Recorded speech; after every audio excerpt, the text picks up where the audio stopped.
that's it. We just want to win for our team. My goodness! And everyone finishes it!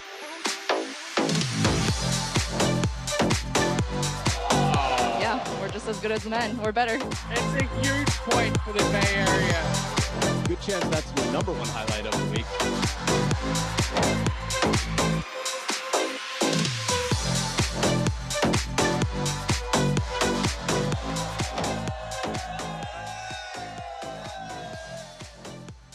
Oh yeah, baby. Welcome back for the action. You are watching MLTT Major League Table Tennis, the first ever professional American table tennis league, and we're coming to you live from Everett, Washington, where the action is going down. This is day number 2, session number 1. Are you guys ready for the action? Alrighty then, our officials, a warm welcome for Jerry Lee and Mei Wong.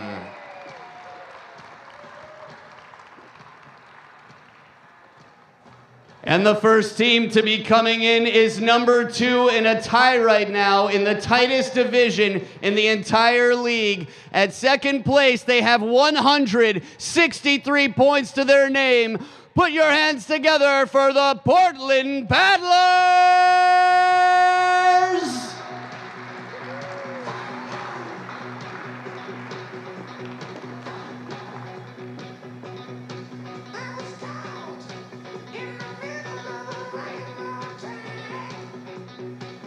And their opponents are number 1 in the West Division right now with 175 points.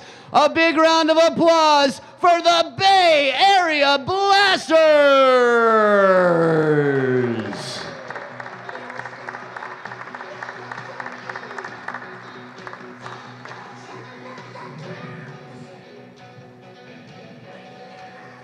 And now that all of the Warriors have entered the arena, let's shake some hands and slap some skins and let the games begin!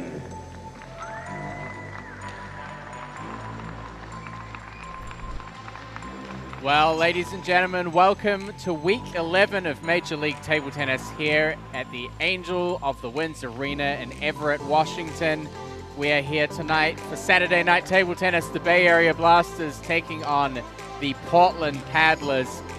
We're in the second to last week of the West Division Major League Table Tennis matches. Things are heating up here. We have an intense battle for the top 2 positions on the table. All of the teams are really, really tight in the point standings. The Bay Area Blasters last night had a fantastic push to move to the top of the table, but things are as close as ever. I'm Matt Hetherington, and I'm joined by Sean O'Neill. It's been great. Last night's matches were fantastic. We had some close situations. We had some crazy 3-0 sweeps, and there's so much going on. How are we looking ahead of this match? I mean, the Bay Area Blasters look really well prepared. We heard Maggie say that they have their strongest lineup here that they've had since starting the league. How do you think things are going to look? Well, I know that Portland is now in control of their own destiny. Were on the outs until their last set of matches in Portland. They've kept the momentum going now here in Everett. Right now, this is going to be a great first match of the day. Yeah, it certainly is. And if you look at the lineups, some pretty exciting matches. We're going to have the first match between 2 of the top players in the league, Cole and Tao Wenzhang. If you look at across the lineups, we also see Ma Jinbao and Jiwei. I mean, I don't know how you feel about that last matchup, Sean. I mean, Jinbao kind of finally found his stride in MLTT last night, so see if he can continue that run. Yeah, his ability to sweep last night, I think, really bodes well for the Blasters. I think, speaking with Coach Christian Lilleros, he's hoping that Cole can possibly take 3 in the first match against Tao Wenzhang, and that Jiwei Sha, if he can take 1 against Jinbao, that's a nice trade-off for him. Anything above that is bonus, so that's going to put a lot of pressure on singles 2 with Jonathan McDonald, Alexei Duan, and also singles 3, which I think is going to be a barn burner with Sonura Silva against Isak Vila both players play awesome from the backcourt. Yeah, so certainly some big matchups coming here to start our Saturday night. Competition format, a little different from the usual. 4 singles matches, 3 games. So regardless of whether it's 2-1 or 3-0, all 3 games will be played. It's the same in the doubles match, which is in the middle of the 4 singles. And then the golden game, 1 game to 21 with players alternating each 4 points. Of course, the overall game points are important for the standings, and the golden game is worth 6 points. So sometimes you can see some pretty big swings when it comes to the golden game. Teams leading going into it, but not able to convert. Right now, Wenzhang is going to open against Cole. Cole is second-ranked player in Major League Table Tennis behind Enzo Angles. He's 27-6 in singles coming into the weekend, which he's added to last night with his win against Nanda Naresh. But Wenzhang, despite his ranking of 25th, is a player that can show up. He's one of the few players in the US that's won against Cole in tournament competition before. I mean, both these players are US Open champions. Of course, Cole's won it twice. Wenzhang doing double duties, not only great player, but he's also coached members of some of the other teams individually, like Nikhil Kumar, as well as players in the Bay Area. So should be a great match of very seasoned pros here in match number 1. Yeah, Tao very much underrated. It's actually 31st on the ranking, 20-19 in singles, so it's just a little over 50%. Of course, he came out here and played a pretty impressive match with Nikhil last night. Yeah, taking the first 2 games convincingly, and then Nikhil kind of righted the ship, took game 3.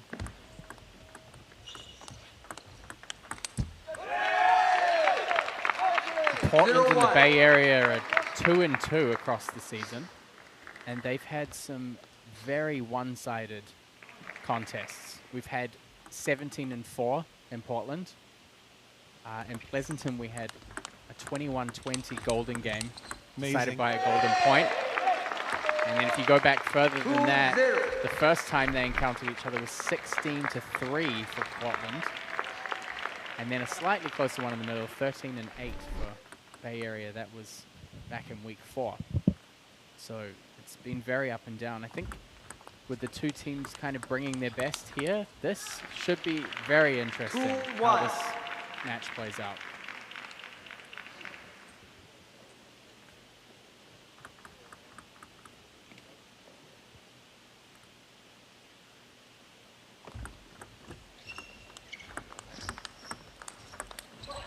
Both these players have a lot of firepower from the forehand side.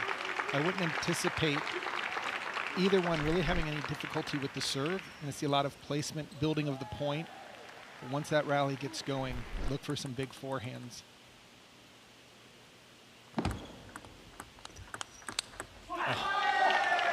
Tao really is looking solid out there. I mean, I think from the first points we saw him at in warm-up, yeah, he's just looked like refreshed, ready to go. It seems his knee issues have at least lessened.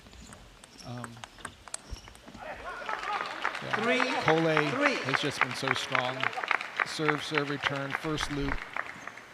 You literally have to, like Nandan did yesterday, make shots that aren't humanly possible in order to get the ball by him. Yeah, and he carries such a responsibility for the Portland Paddlers, being so pivotal in the singles and then in the doubles as well in the golden game. And, you know, in the cross division, we saw pretty clearly what happened when he wasn't there. So, you know, if Cole's not there, it's a very different landscape for the Portland I Paddlers. mean, they're leaving almost 6 points on the table with the singles and the doubles that he's playing, and we saw that in Rock Hill. Yeah. And then, but I do want to give a little bit of a shout out to Rachel Sung. She plays doubles so well with him. Yeah, really plays her role well as a lefty, keeping the attack going. And Rachel played great in the golden game yesterday. Yeah. Very strong definitely. against Amy Wong. So Cole in the lead. slightly here in the first game. So 3-5. pretty tight net there. So these two have only played once so far in Major League. They played back in Pleasanton. That was in November last year. Cole came out 2-1, with Tao winning the middle game by a golden point, 11-10. So I'm sure Ko will be looking to get the 3-0 sweep here to get the Portland Paddlers going. And every game counts with a division so close between first and fourth. You don't think about it, but 7-3. golden game huge, but getting a lead to go into that golden game with a lead is what we've seen happen at least 93% of the time. That if you can go into it, or at least as many points as possible. I think that was at the 5-0 lead is where it's at the 93 plus. 93, yeah. Yeah, 27-2. Right now, Cole is just extending this lead out there.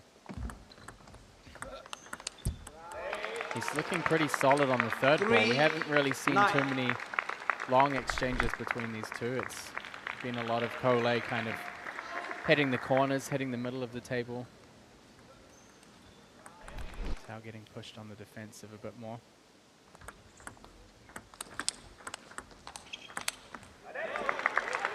A little bit of a forced backhand.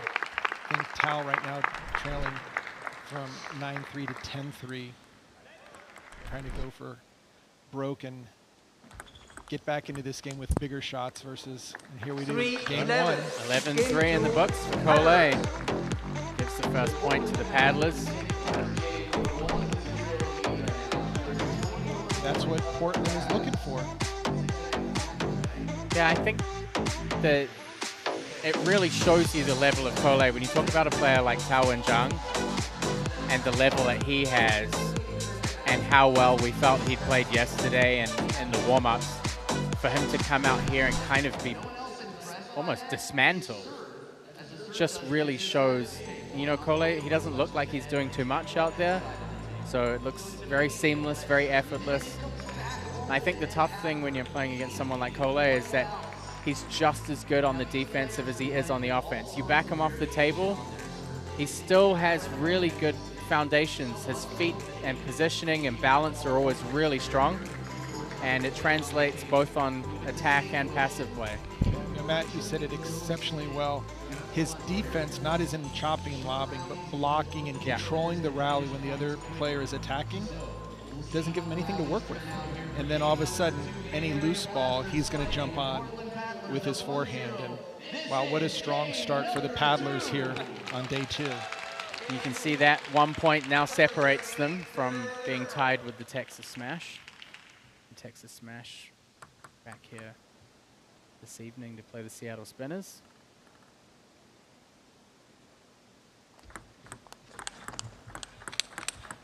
What placement by Cole. Tao and Jung about to step around the last ball. Cole went another 3 inches wider, so that step around became a body blow. Great positioning.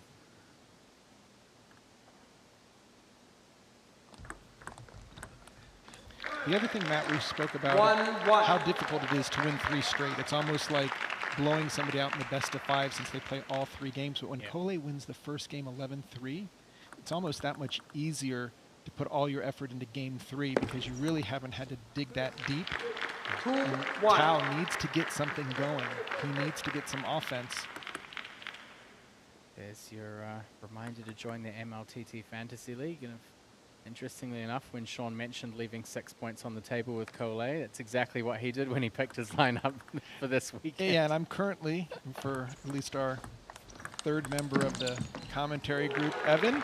He's been very quiet. Haven't heard much, but I am in 104 just for today, so I'm banking on a big day. All my players are going to be playing today, so at the end of the day I might be feeling a little bit better, but currently I'm trailing quite a bit. And where are you? I'm not. Where are you in the standings? I'm 72. Okay, we're not even in the top 50. Yeah, no, we're out. But we know our compatriot Evan isn't in the top 50. We know he's not in there as well. Right. So otherwise, we would have heard from him. Yeah. Now, he tends to like to lay low. Yeah. Until the final day or the final match. Yeah, he doesn't care what happens until the end of the weekend. Yeah. He's told that to some of the people on our staff, especially when I have them give him a shout out from foreign countries to say he won day one. But certainly if you love a sports fantasy league, or just if you're interested in, this is the first fantasy league for table tennis that I know of. And you can join at any time. Yep. And there's prizes.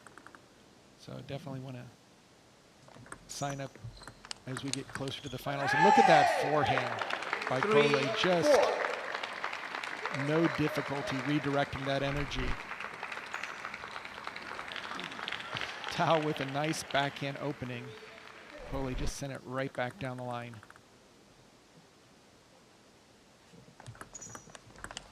And that's a beautiful backhand by Tao Wenzhang. Got Lily Jung, Coach Maggie Tian to stand up to show their approval. Big points right here over the next few.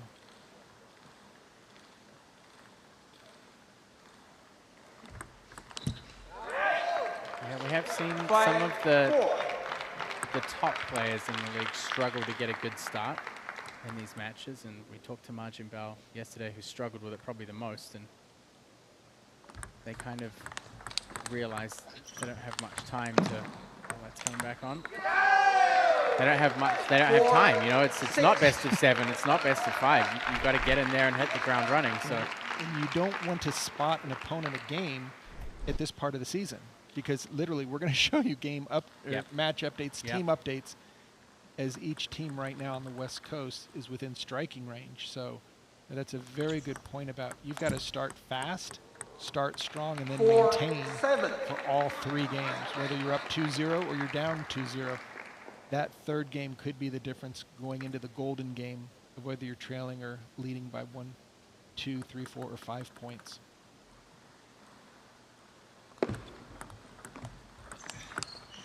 yeah, and I really liked actually when we brought Ko back after the match yesterday, when we had the post-match interview.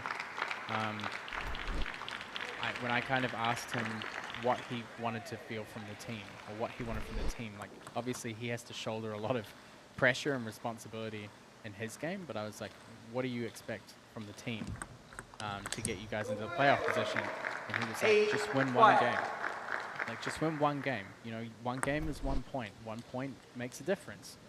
And that kind of outlines it when you have the top player in the West Division saying, this is the importance of 1 point. If everyone in the team can get 1 point, we still keep moving up. Especially if when you sweep, and instead of being swept, you just, I mean, that's 2 points in the opposite direction. So yeah, I feel like G-Wei has been kind of the VIP of that in the league, of always grinding and digging his heels in to get at least and he's 1 often point. playing in the top 2 slots, which means he's going to be up against the big guns. So I mean, Cole continue his backhand placement, just moving the ball around. Tao Wenzhang's doing everything he can to get his forehand into play, but Cole playing so well with the movement of the ball, placement, and counterattacks. Again, Tao Wenzhang starts the point. Cole's finishing it with really good placement. He just doesn't look pressured. Very comfortable with the speed and the amount of spin that both players are putting on the ball. Let 10-6. And he's such a good closer. When he hits 10, just tightens up in a good way. He just keeps putting more power.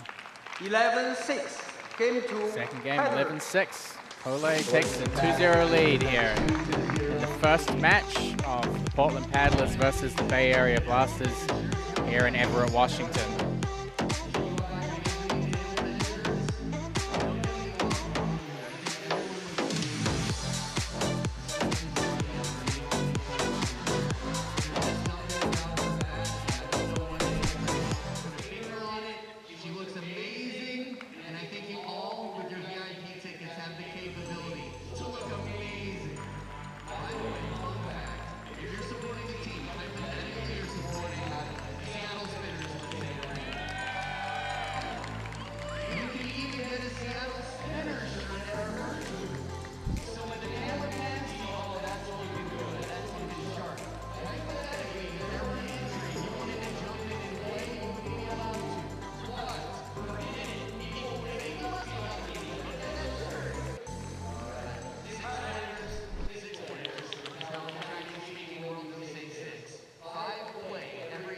So, back for the next game. Of course, a good opportunity to thank the amazing support that we've had from Snohomish County Sports Commission and the city of Everett. This venue has been amazing. Angel of the Winds Sports Complex. The fans are out here. They're enjoying it. This is a great showing from Everett, and also people coming from 25 miles south down in Seattle. So. And even another 3 and 4 hour drive from Portland. Everyone's coming up. They can't. Yeah, there are people coming here from Vancouver. There are actually some guys in the front row from Salt Lake City who've driven 15 Okay, hours. so I think I've got the people that have traveled the furthest. Switzerland. Yeah. Yeah, Repete's parents coming in from Switzerland this weekend. Yeah, it's been fantastic to have the marketing support in particular from the county and from the city to help make this event a success. The players have been treated exceptionally well, taking advantage of the great restaurant opportunities here by the hotel. So everyone's really enjoying themselves for some top level table tennis in the Northwest. I know the staff team got out this morning for a few hours and explored a little bit further up north, and lots of hiking and really, really beautiful scenery. So.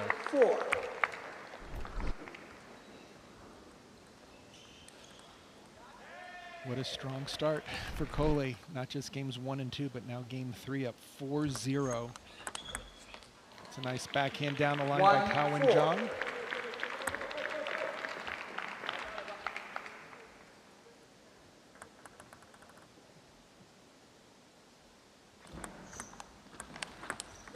Another one, same placement, same result. It's these points right here where you're up 2-0. Looks like a very commanding lead at 4-0 that if you lose 3 or 4 in a row and turn that game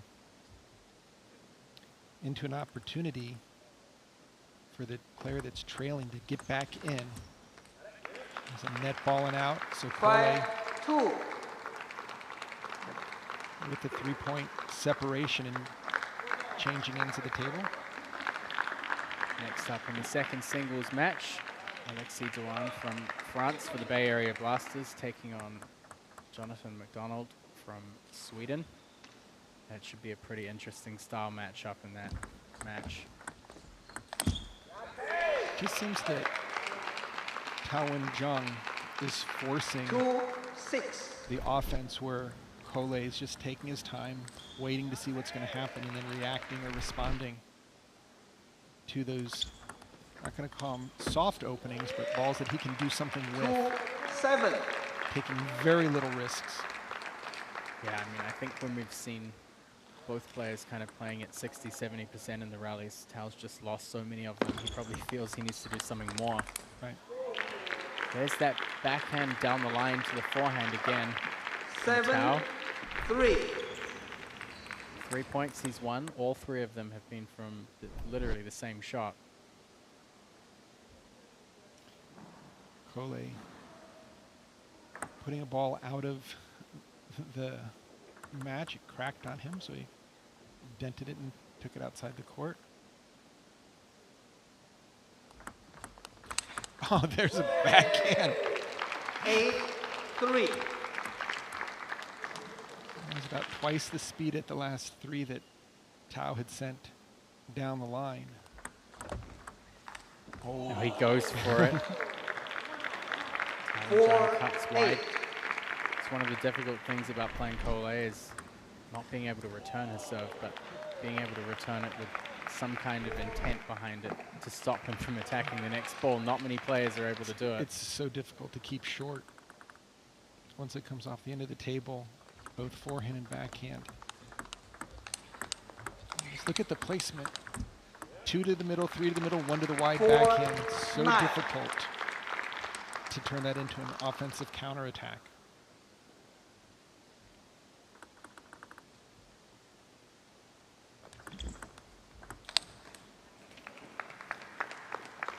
Just getting washed out here. Cole with 7 match points. And they're going to see each other in the doubles match as well. 11-4. So Portland Game and the match. draws first blood here. 3-0. very convincing. You think he was playing for the Blasters with the speed of those shots? So the Portland Paddlers put 3 points on the board, and the Bay Area are left with nothing in their hand. I'm sure Coach Christian Lilleros will be pretty happy with that start from Cole. A flawless performance. I think just technical precision, technical consistency, everything pretty smooth and well in favor of Cole. This will be a really interesting matchup here with Jonathan McDonald, who really has a strong backhand. His forehand is a little, I'm going to say he times it a little bit later than most players. It's a very long stroke. And then with Alexei Duan, just a really balanced player, likes to go off the table, attacks from both forehand and backhand, really nice serve and serve return. So we'll see if he'll be able to stay away from McDonald's backhand. Before we get into that match, we'll have Cole coming here for a little quick interview. Cole, well done. Good job. Very, very decisive 3-game win against Tao. Obviously, you've played each other a lot before, and you've had some close matches. Yeah. What happened out there that was different this time? I know he's had some knee problems, but he looked, yesterday he looked like he was playing really well. You kind of just shut him down. Yeah, I think I'm ready for the match. Before was a lot of problems with him, with his serve, with his backhand loop. But when you are ready for the match, you will play better. Yeah. It looked like you just shot out of a cannon from the first game, second and third. Next up is going to be the doubles. What do you think your chances are, and how are you feeling going into the doubles with Rachel against Tao and Lily? Yeah, this match depends on me because I have to play really aggressive, and then I have to finish the point earlier because I try to make both points for her, that's it. Well, we'll see you really shortly for that doubles match. Thanks for joining us. Thank well you. done on the win.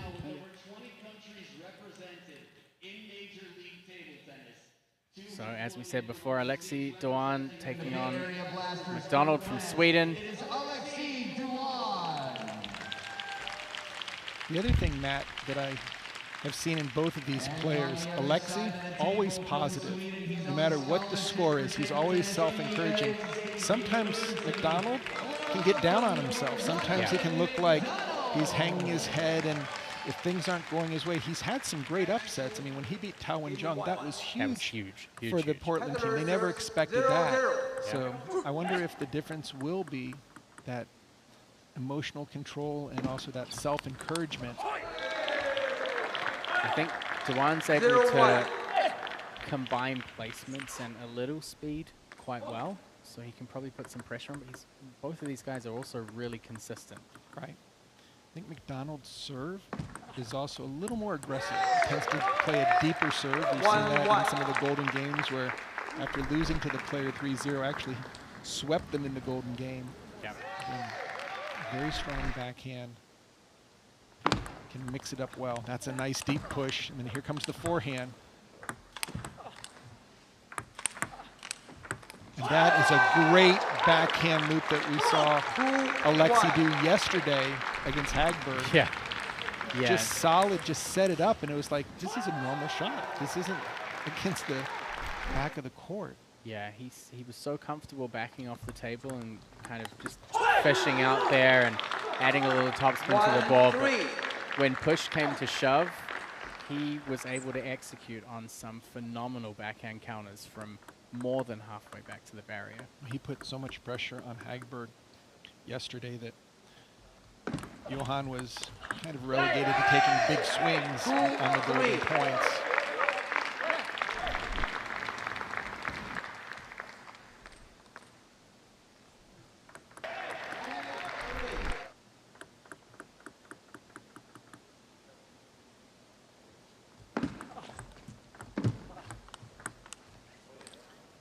I feel like Alexei with his kind of aggressive topspin game and high level of consistency is maybe going to have a little bit of an upper hand here. Yeah, I agree. I think the initiation that Alexei does, he will take it upon himself to make that first attack every single time. 5-2. Of course, as you mentioned, Alexei winning 2-1 yesterday against Johan Hagberg.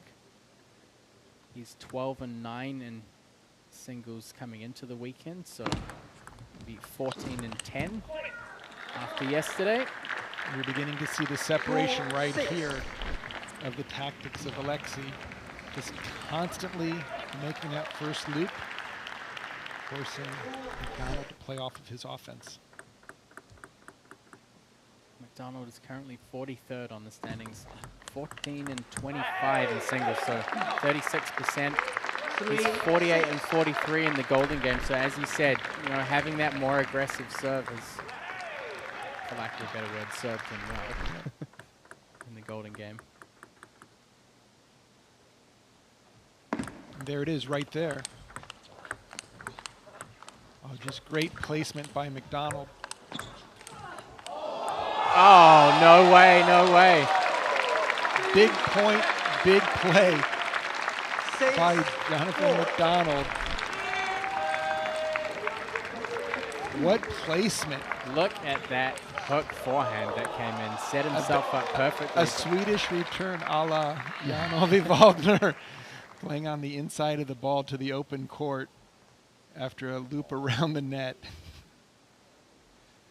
We saw so many great points in MLTT in the East Division in Winter Haven, but the one that stood out the most for me there was Mark Duran hitting the two-handed backhand slap around the net, and Kazaku doing the no-look Waldner 2004 Athens Olympics. And then the flex afterwards. The huge, of course, the Gotta gun do show. the flex. So right now, McDonald coming right back.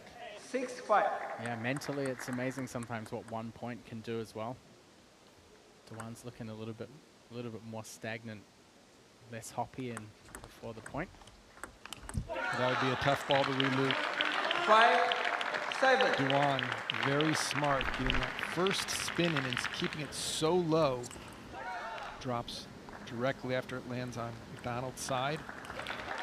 To pick that up, not easy as it's dropping down. McDonald didn't play against the Bay Area in Portland. Last time he played against them in Pleasanton, he came up against a very spirited Lily Jung. Lost that match 3-0 in front of a lot of crowd support for Lily back there.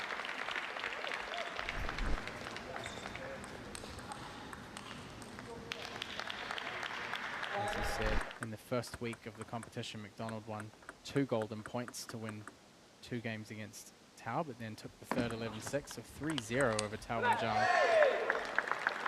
Well, that set Portland on a great trajectory before they ran into kind of the brick wall, which took them until they played their home team match in Portland to get things going on track.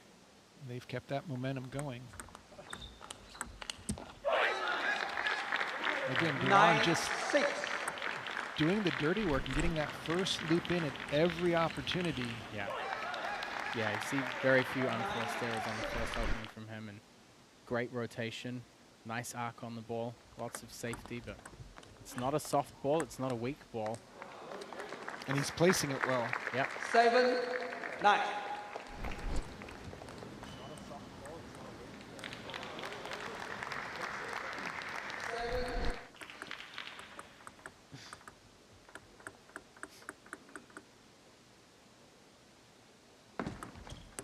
Ouch. That's 7-10. That's one of the tricky things about being more aggressive on the serve, is more risk. I've heard it from a number of MLTT players.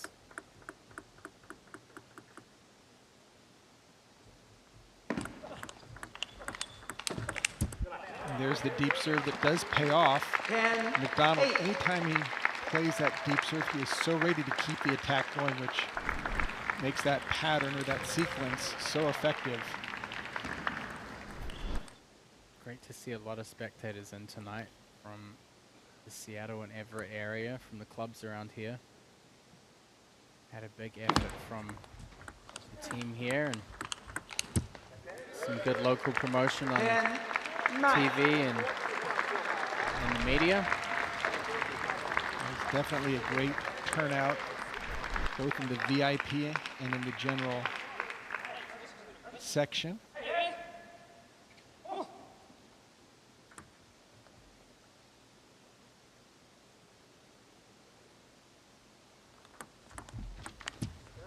And we are going to get an opportunity for Adam Bobrow to mention The golden point.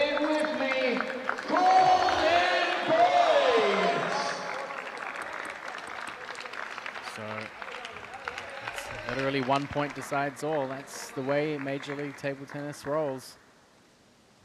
no deuce, 1 point to give your team a big point in this end of season section of the event. Wow. Wow. McDonald with the big deep serve. And look at the celebration, not just on his face, on his teammates. Big turnaround from McDonald and the Portland Paddlers, now 4-0 in this matchup against the Bay Area Blasters.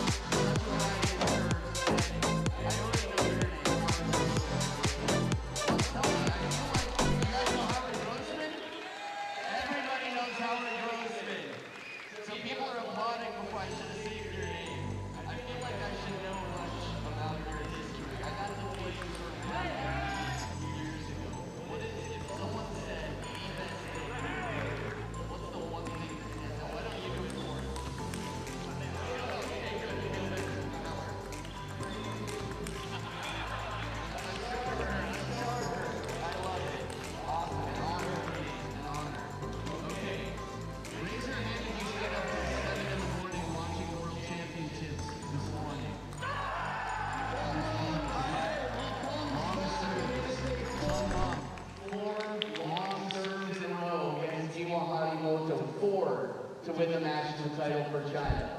By the way, Xinyi and Kuala happy. There's the updated standings. Portland Paddlers pick up another point to keep moving ahead of the Texas Smash. And this is going to be interesting. I mean, the Bay Area Blasters last night picked up a lot of points and moved into the top position on the table, but the result here is crucial. And if the Bay Area Blasters can't pull out some points here, then Portland's going to keep on rolling through. They just put so much pressure on the mixed doubles match and then the Silva-Vila match. Because at that point, if you're not leading substantially, the Jiwei Sha and Ma Jianbao, it might not matter. There might be enough separation there, so. Yeah, I think the doubles could potentially be a turning point for Bay Area. And right now, McDonald is in position to use the 1-0 score to put even more pressure on Duan. Breathe a sense of relief after coming back in that first game. And now McDonald getting his opening loops going, but Duan showing that his balanced game, very effective.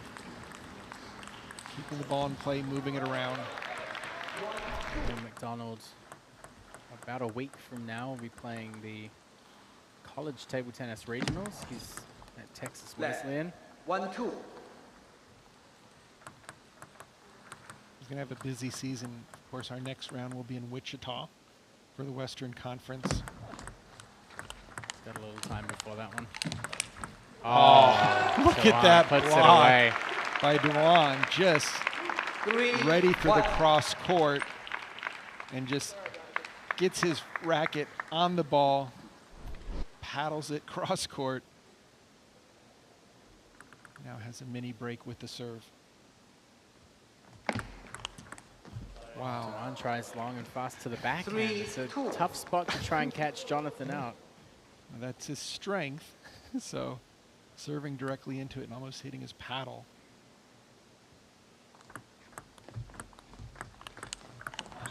Oh, a nice combination there. And McDonald takes 2 on Dawan's serve.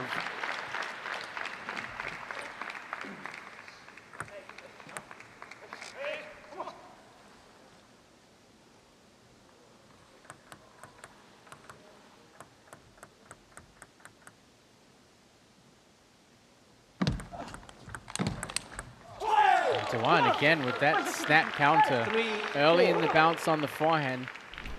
Does a great job again of cutting that wide angle.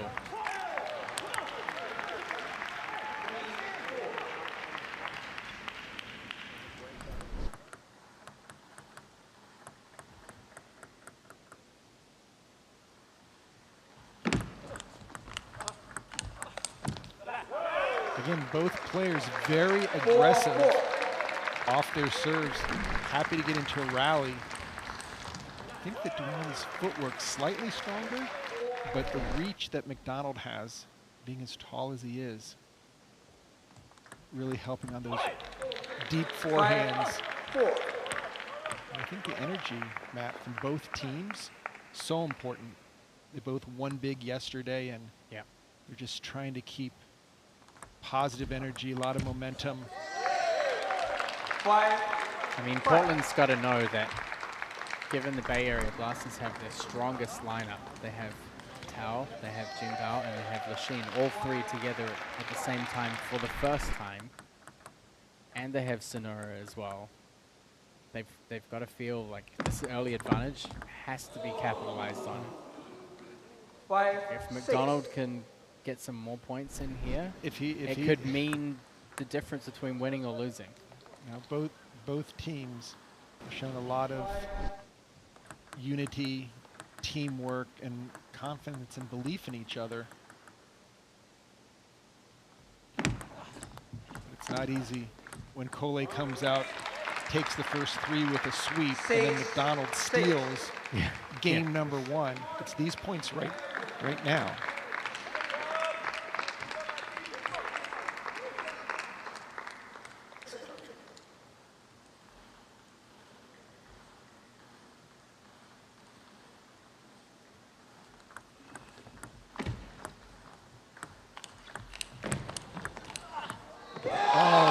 He threw all his body into that shot and left the table wide open for McDonald. McDonald did such a great job of opening up the racket face to play that ball down the line. Completely rewarded. That hook from McDonald, he got Alexi to move way off the table. Spin first. You want to finish too quick. Spin first. My goodness! Sometimes we see hand switches. You can switch hands while you're playing. It's not usually to your advantage because most people don't practice with their off hands so much. But on a ball like that where he's completely lunging and reaching, going across the body doesn't get you quite as far. So sometimes you'll see hand switches. We've already seen some in the league, even in the tryouts for the league. By the way, our hashtag here, our tagline for Major League Table Tennis on the back of the Do you shirt think he should serve under this ball or top spin? Because under he push, it's not easy to lose. He serve a heavy spin. No, so when he serve under spin, he push both sides, not easy to lose. But spin, don't. Come on. So the Bay Area Blasters calling the timeout. They have 2 timeouts per team during these 4 singles and 1 doubles match, and then both teams will have just 1 timeout during the Golden Game. A lot going on that bench, Sean. There was, I'm not even sure what the final tactics were. Yeah, there was Tao, there was Sonora. The question is, does Danan know what the final tactics are? Sometimes there can be too much going on. We'll see. But that was a very safe, strong opening. Got the first spin in, very safe. Kept it low, moved it away. McDonald would be better off blocking that off the bounce than trying to reloop it from below the table surface. So at least we're going to credit Blasters for getting the point after the timeout.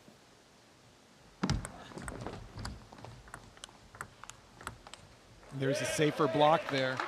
I think Danan, when he gets his first ball in, a lot of the time, if the The spin quality is good and the depth is quite good. As long as he gets the right placement, McDonald will give him a chance to play a follow-up, but he just sometimes hasn't been able to position well, especially on the backhand side.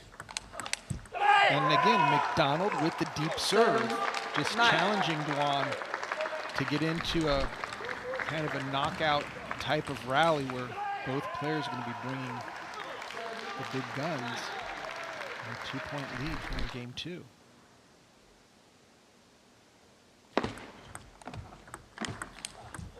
This time he goes straight up the center of the table to the elbow of McDonald.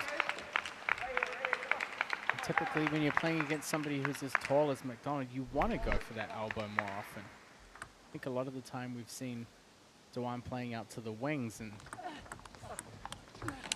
tall players just like in that example right there. Yeah, I mean, tall players can kind of just use all of that incoming speed and just catapult it back at you. These are huge points for both teams right now. Portland would love to continue to extend and go 5-0 in this team match. McDonald with the serve on his paddle.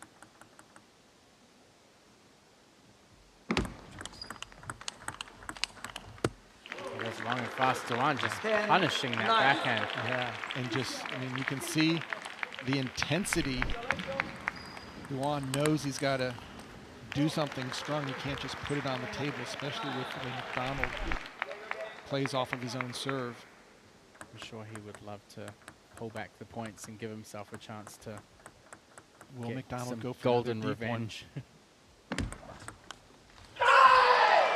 Duan pops it over the end. McDonald goes from being down in the first game to now being up 2 games. 11-9 in the second after pinching away the first game in the golden point. And the Portland Paddlers just continue to build on that early lead by Cole. 5-0 now. Pressure is mounting for the Bay Area.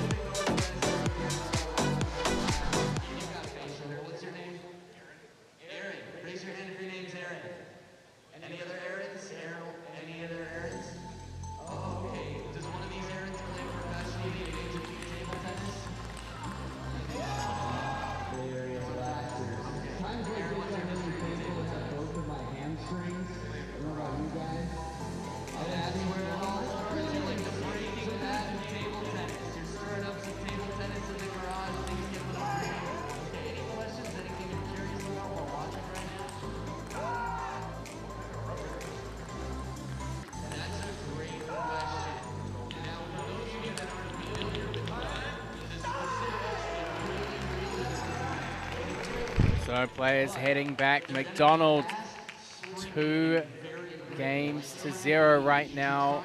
Portland Paddlers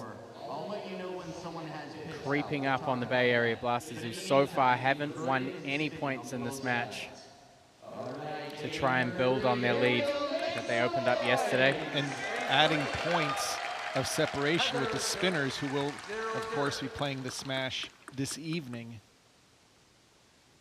Need to be in the top 2 teams to make the playoffs. We've got here in Everett and then Wichita for teams to be playing the end of the season here.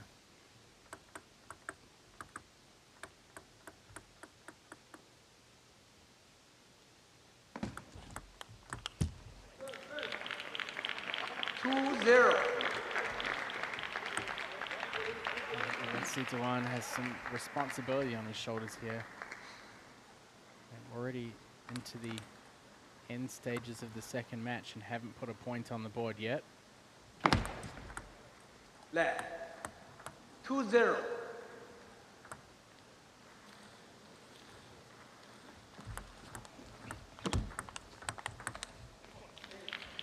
Duan, 3-0. Put some pieces together.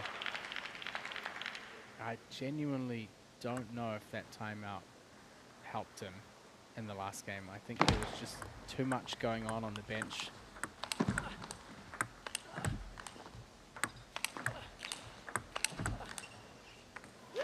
McDonald just steady, moving the ball around. Very patient, taking his time, not overplaying.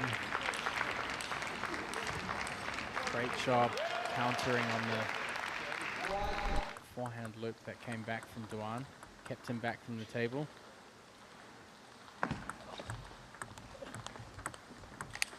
Oh, that was a great step in by Danan. Very aggressive, not hesitating at all to get his backhand in over the table.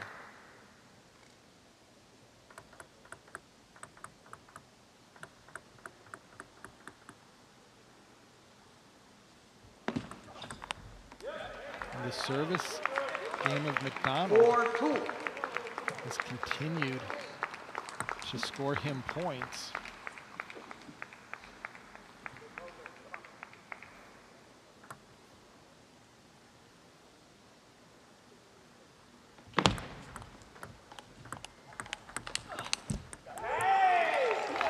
I'm telling you that if there's a way that McDonald comes back in this game and puts Portland up 6-0, the amount of pressure on Tao and Jung and Lily Jung in the doubles is going to be huge. Yeah, Danan needs to put a point on the board for the Blasters. 3-5. Evan would normally know if we've had 2 matches out of the box that would go sweeps.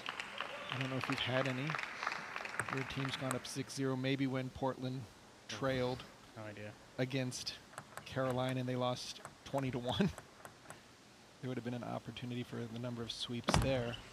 And that's the second serve this game that McDonald has missed. He started the very first point.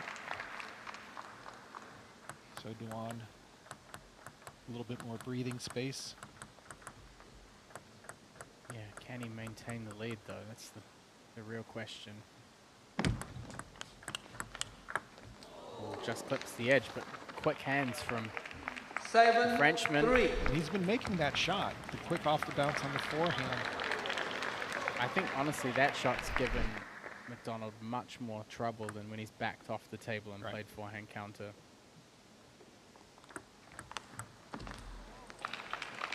Outright winner there from McDonald.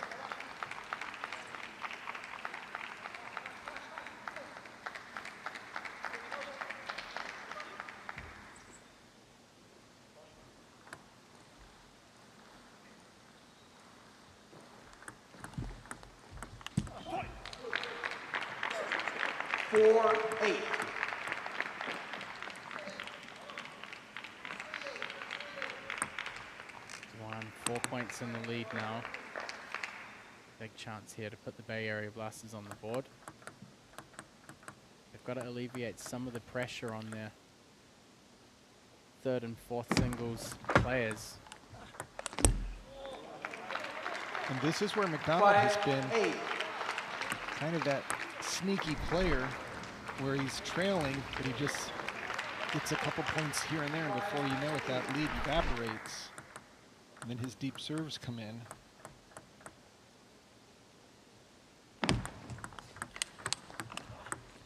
Nice change of pace there by McDonald, adding more spin instead of just the up-tempo off the bounce. I think also it bounced a little shorter. Yeah. A bit slow, a little bit shallower.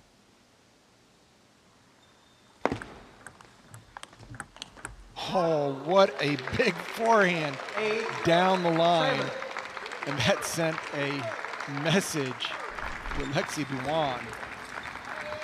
Just lined it up, executed, and we're within 1 point now here in game 3. And Alexei served with his backhand, which is normally an indication that you've lost confidence in your go-to forehand serve. McDonald staying very confident with the serve, 8 apiece. Alexei looking all over like, what is going on here?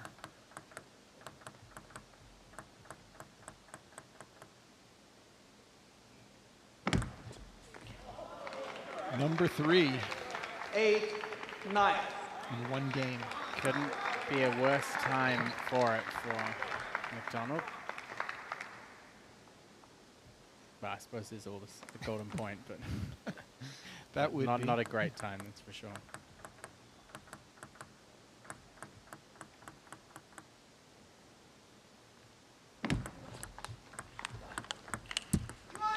One with the little fade forehand flick. 8.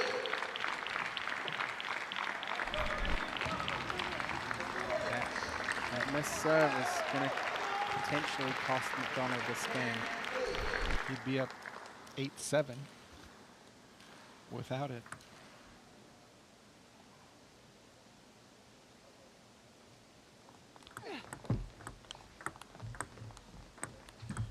And McDonald puts the ball on the net. Alexei Dewan able to scrape back one game. Puts the Bay Area Blasters finally on the board at the end of the second match, but ultimately Jonathan McDonald, he takes the first game after an impressive comeback, clutches the second by 11 points to 9, and not quite able to get there in the third, despite a spirited comeback. Unfortunately, I think missing his own serve kind of killed his momentum out there, and Alexei Dewan getting the job done.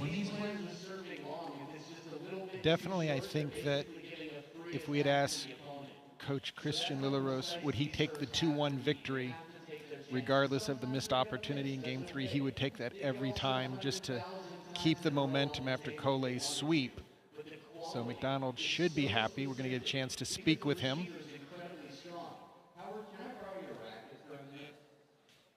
Jonathan, congratulations.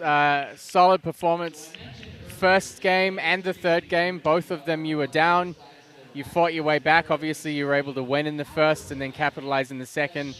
How did you feel about the kind of flows of how the match went overall, and how did you go about adjusting your tactical game to kind of bring yourself back when you were down in those situations? Change a little bit. I think I could keep starting the ball the same way as I did before, but kind of adapt a little bit how I play the second ball after that, staying a little bit closer to the table. You know, we saw, Jonathan, your forehand was very effective, but we're going to show you some of the video of your serves that have been really kind of the biggest challenge for your opponents. If you could walk us through some of these serving actions of what you're thinking as you're going deep and into the point. I mean, I'm always trying to kind of move him around. So kind of what he's thinking, I try to serve the next ball where he's kind of out of position. And if I manage to do that good, kind of the second ball just comes automatically. And right now, obviously, Portland are in a great position. Team played really well yesterday. For you, what's your focus throughout the rest of this weekend to make sure you keep getting those points? I think all of the other, we all believe in Kool-Aid always, but then also for us others to perform well. At least always get with us one set, and then I think we're pretty well off. Well, congratulations. Great performance in the singles there, and we'll see you back in the Golden Game. Thank you. Jonathan McDonald putting the Portland Paddlers 5-1 in the lead. And it just puts so much pressure on both teams now here in a traditional mixed doubles here in match number 3. Also, it's going to be a doubles match between soon to be 4-time U.S. Olympian Lily Jung. 0-0. Tao and Jung for the Bay Area Blasters against Cole and Rachel Sung. And Cole mentioned during our interview with him that he felt the responsibility was on his paddle to really play a lot more offensive-minded to help his partner. He's definitely doing just that. Yeah, I think there are, when you look at mixed doubles combinations in particular, I think Lily is probably one of the more aggressive players in doubles. And we saw it particularly yesterday, also Amy, when she was playing against Cole. he kind of ended up out of position quite a lot. She was attacking him down the line to the forehand. And so I'm sure he took some things away from that match that he needed to adjust. And there's certainly a big difference in momentum when he's playing passively and when he's playing aggressively in doubles. If Rachel is able to sustain and get an offensive shot every time, that will begin to nullify Lily's aggressive behavior right now and give Coley something to work with. Otherwise, Lily's putting a lot of pressure on Coley with her attacks, letting teammate Tao and Jung really just keep it in play and let her. Oh, that's a great setup combination there by the Bay Area Blasters, both players going so strong.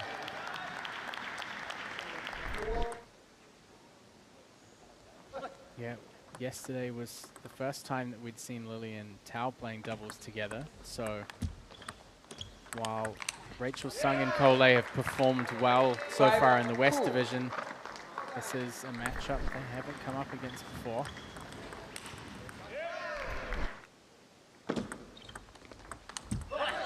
Again, Lily is going to do her best to be playing offensive shots so that Coley doesn't have a chance to tee off.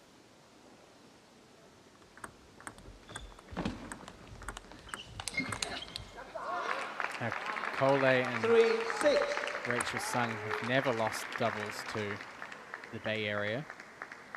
They won against Tao and Angie Tan 3-0 in week 2. Co-played with Kayla Goodwin in week 4. Great play by both teams. Rachel had a chance at the very end to possibly play a backhand down the line. Just too much power from Tao and Jung. To continue that record in Pleasanton, Coley and Rachel Sung won 3-0 against Tao and Oriel Monzo. And then it was 2-1 in Portland against Marjin Bao and Kayla Goodwin. So that should probably fill them with a bit of confidence. But again, they haven't come up against this mixed doubles pairing of Tao and Lily before. And we saw what they did yesterday against the Seattle Spinners pairing of Olajide and Fabi. And it was just each set just got bigger and bigger score margin. Coley staying true to his word out here and playing assertively.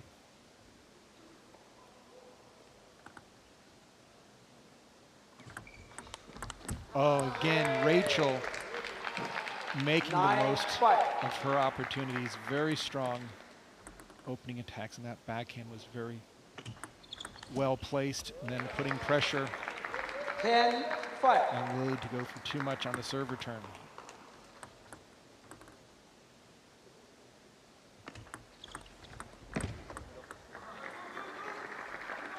Six, 10.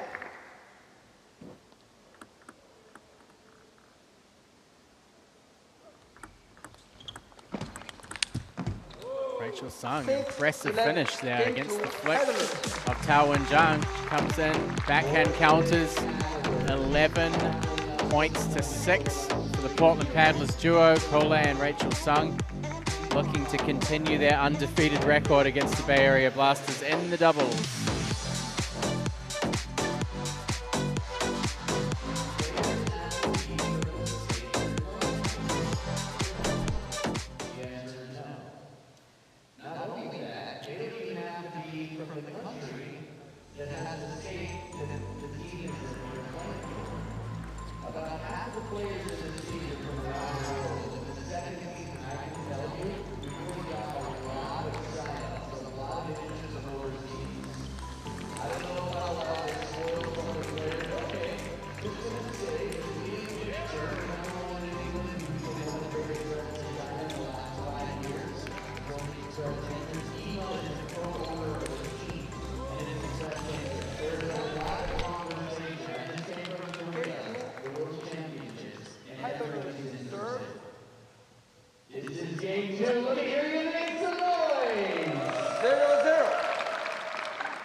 So you can see the updated standings there.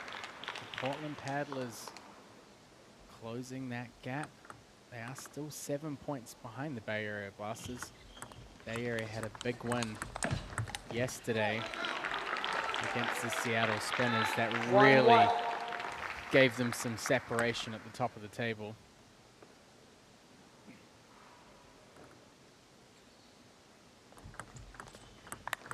This will be interesting order change to see Lily Jung attacking against Rachel.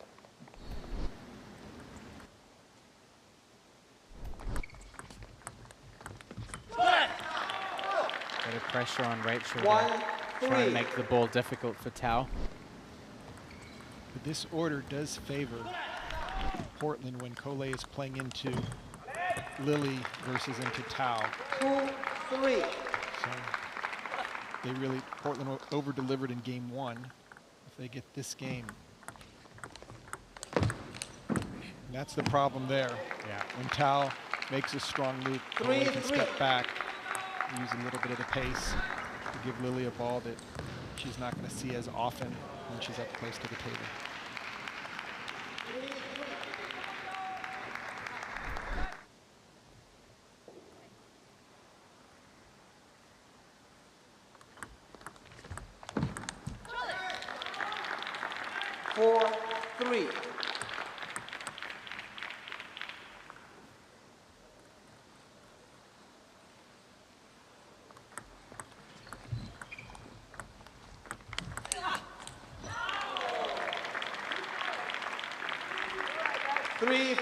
Anytime Rachel's making her offense active, Cole so happy to take a big swing afterwards. That ball caught the edge of the paddle. 3-6. Great reaction time by Tao and Jung.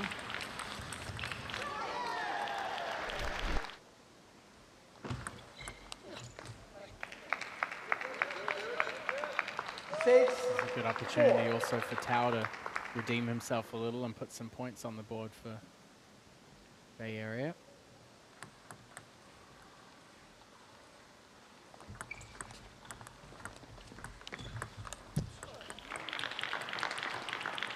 Cole expected Rachel to open up on that ball.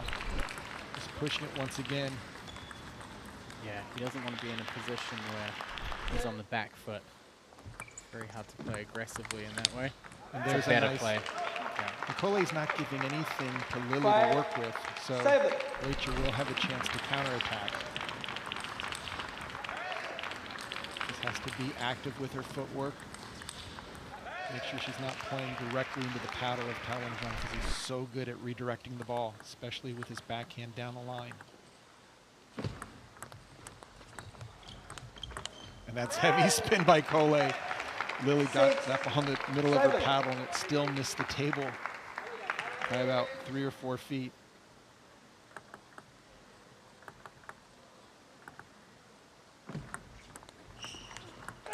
Oh, that was a solid opening by Rachel Sung.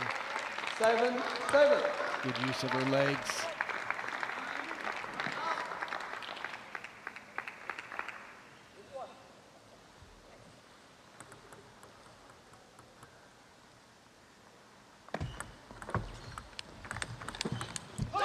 Wow, great shots by the Blasters. 8-7. Very quick movement from Lily to get in position there. So straight on top of that ball with the backhand.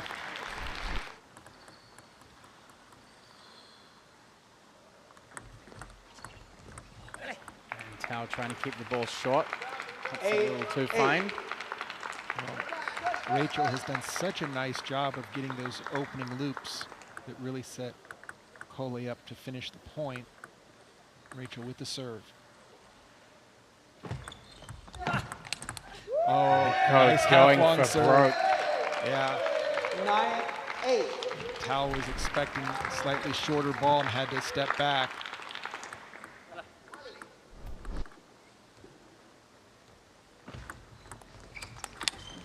Big backhand flick. He wasn't joking when he said more aggressive. That looked like a Tao and Jung style backhand from over the table. And Portland with actually 3 game points. That's significantly more aggressive than we're used to seeing Cole playing, even in an intense singles match. And Rachel Sung gets the job done. The Portland Paddlers win the second game, 11 points to 8. And now lead 2 games to 0, and the pressure on the doubles is the Bay Area have not rose to the occasion here. It's 7-1 in favor of the Portland Paddlers. The pressure on the 3rd and 4th singles players for the Bay Area it's mounting right now.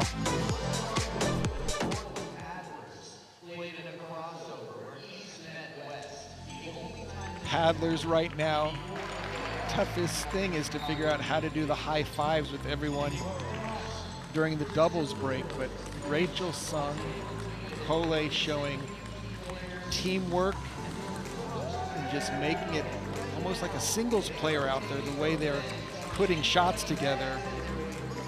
Lily Jung, Tao and Jung, extremely strong doubles players. They just don't have the reps in their system. Right now, Paddlers looking very strong here in game 3.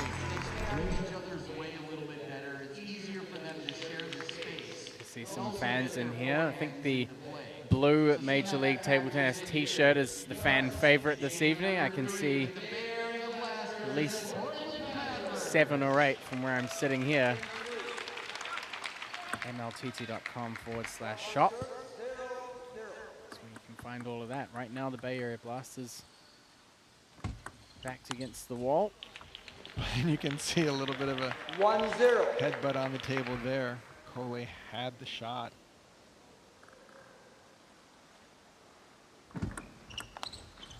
And Lily Jung, 2 slightly no-spin half-long serves there, and she gets Cole with both of them. 2 big opportunities for him. Both missed. And Rachel Sung holds her ground. She is playing so well in this mixed doubles match. Figuring out a way of getting her racket on the ball. And Portland evens it up. 2-2.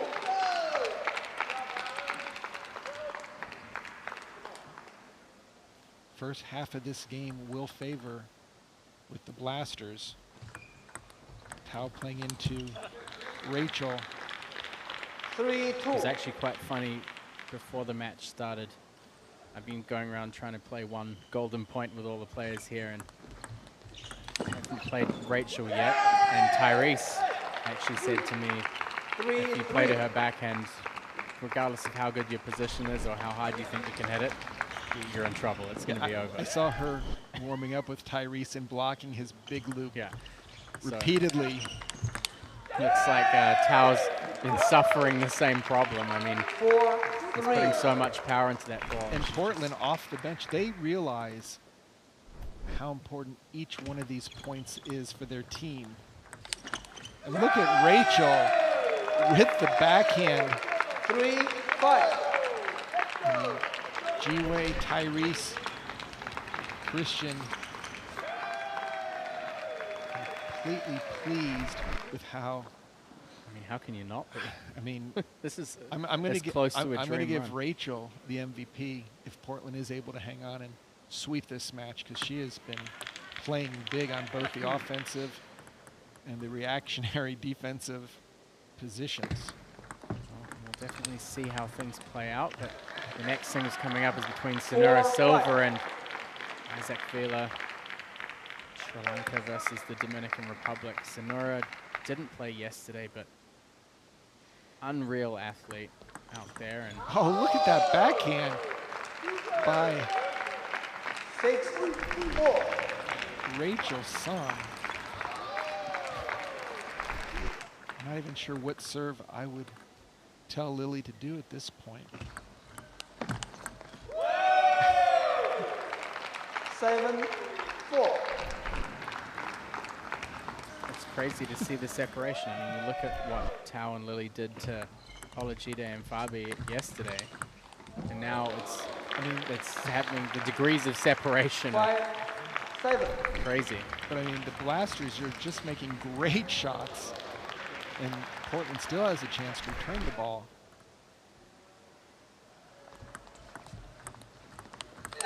And that's the big shot when Rachel can get the first loop in. 8. Tao and Jung has to go for so much to get it by Cole. Otherwise, here comes a counterattack, and Lily's generally up at the table. And Cole has so many options.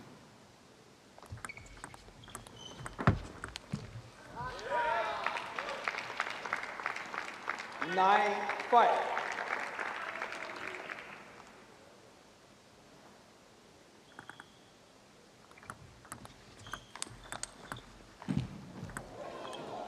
Oh, that's tough. That is a difficult ball to handle. We saw it from him against Nandan yesterday in the singles. Just hooking the ball almost off the ground. Look at the kick on that. 11-5. 11-5, 3-0. Another sweep for the Portland Paddlers. Just unbelievable performance from the Portland team so far here. Can they continue it through into the next 2 singles matches? That's going to be a challenging question. Let's see if we have an answer for, but we're going to have the chance to talk to Rachel in just a moment about the performance in the doubles match. An impressive effort.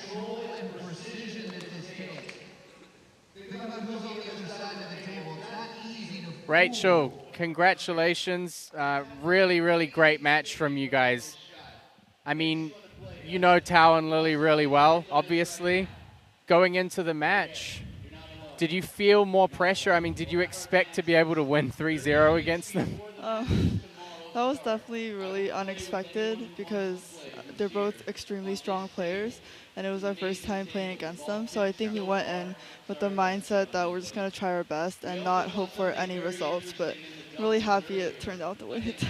I mean, a couple of things. One, we asked Cole what he was going to do going into the match, and he said he felt he had to add a lot more offense to take pressure off of you. But watching that performance, you've got to be so pleased because your shots were landing, both your openings, your flips, your blocks, everything seemed to be going true to form. I think it's because he was so offensive that I felt very secure, so I was able to try to hit with more quality than I usually would, so yeah.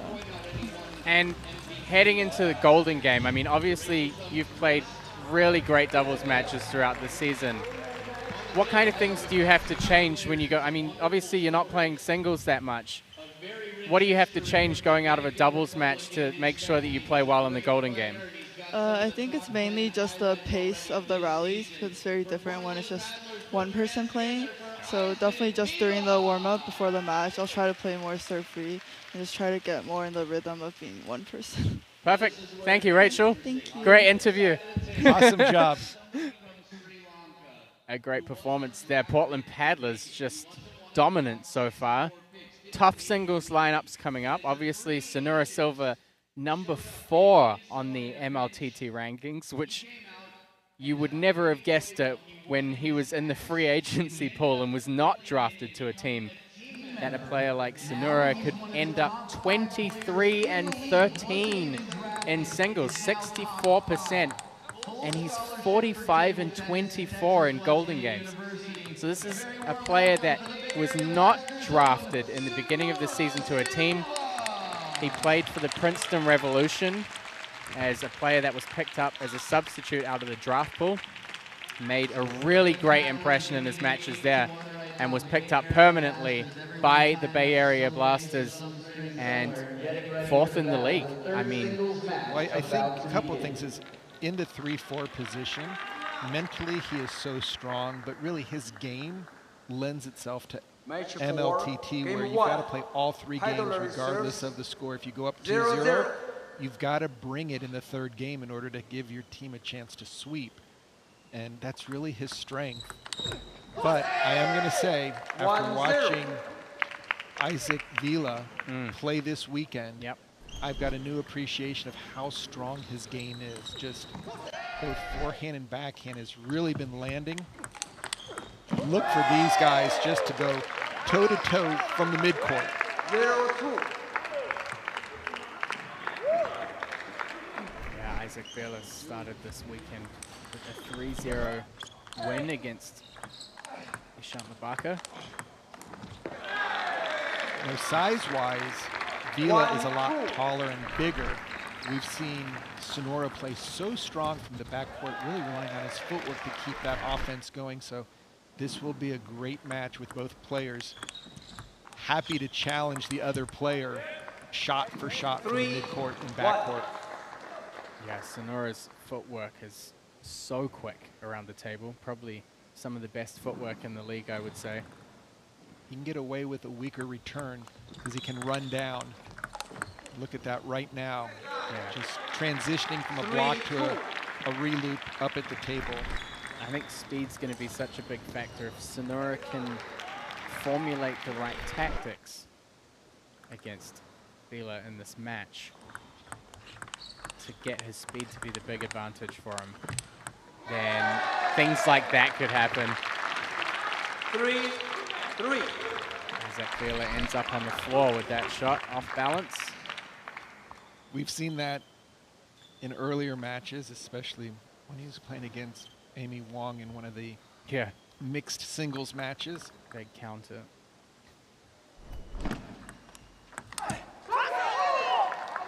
The challenging thing in this match with Sonora is that he didn't play yesterday. Since this is his first match of the weekend. First match of the weekend can be tough. Not easy at all. Not like a traditional tournament where your first match is going to be against a player 1 or 2 levels below. You've got to come out at MLTT ready to battle players at the highest level.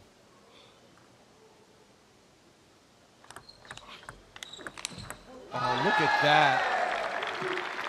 Vela with a great deep serve combo. Silva just runs it down and loops it cross court for a winner.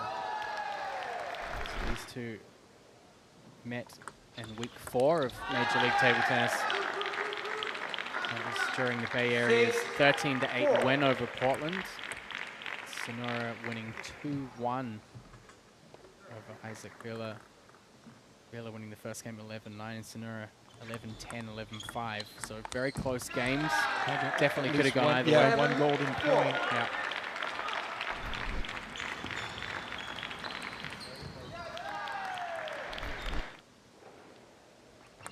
A reminder for anyone who's either started the season and forgotten about their fantasy league or is wanting to join it, and go for either season standings or weekly standings. It's fantasizer.com. Had great fun in the commentary booth between the 3 of us, having a little contest between friends to see who comes out on top each weekend. The trash talking doesn't stop after the weekend, it continues It through. does. It very much does, especially in the lead up to each match as well. Silva looking very strong. Yeah, he was a little bit off pace at the beginning of this game, but he's really found his footing. I just think when you compare both players stylistically, Vela needs a little bit more time, and Sonora's really not going to give it to him at all. 6-10.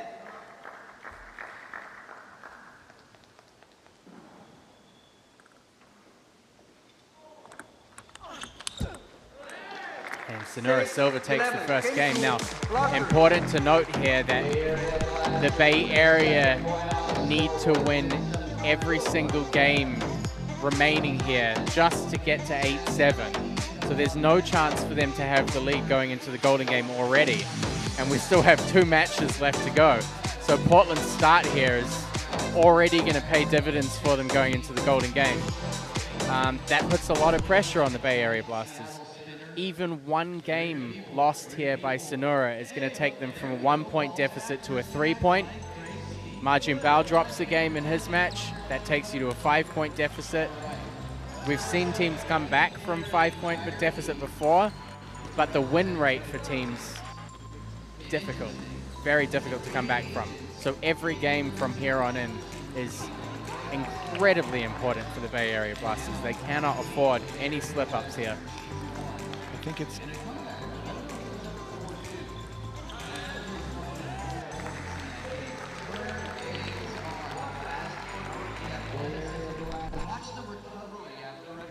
So you can see there's some stats, or analytics, as I've started calling them, from Evan on the team leads going into Golden Game. 75% win rate for teams leading by 1, 61% teams leading by 3, and 93% leading by 5. This is up to date as of today, so includes last night's matches. 78.9% for teams leading going into the Golden Game.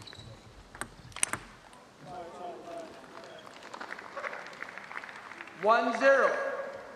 You know, I think what really lends itself to Sonora to go from being a free agent to being number 4 in the league is just professionalism.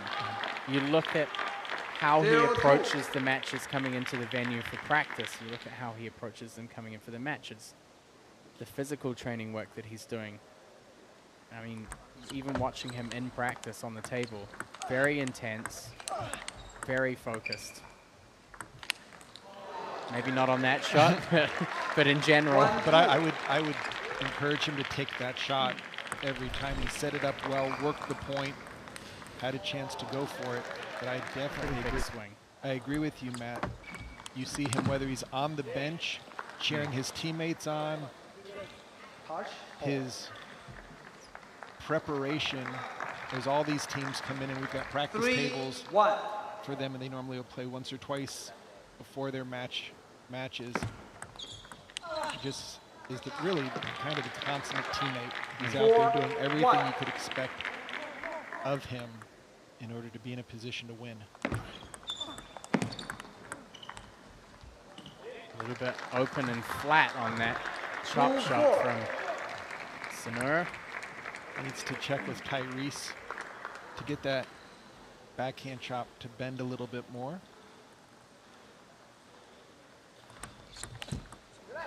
And for Vila, if he can just stay close and take 1 or 2 of his swinging big swings from the backhand side. Now aggressive serve. A la Jonathan McDonald. Sonora having a little bit less comfort playing on the backhand side now. Last 3 points lost. That was a big point. Into the backhand. You can hear Silva.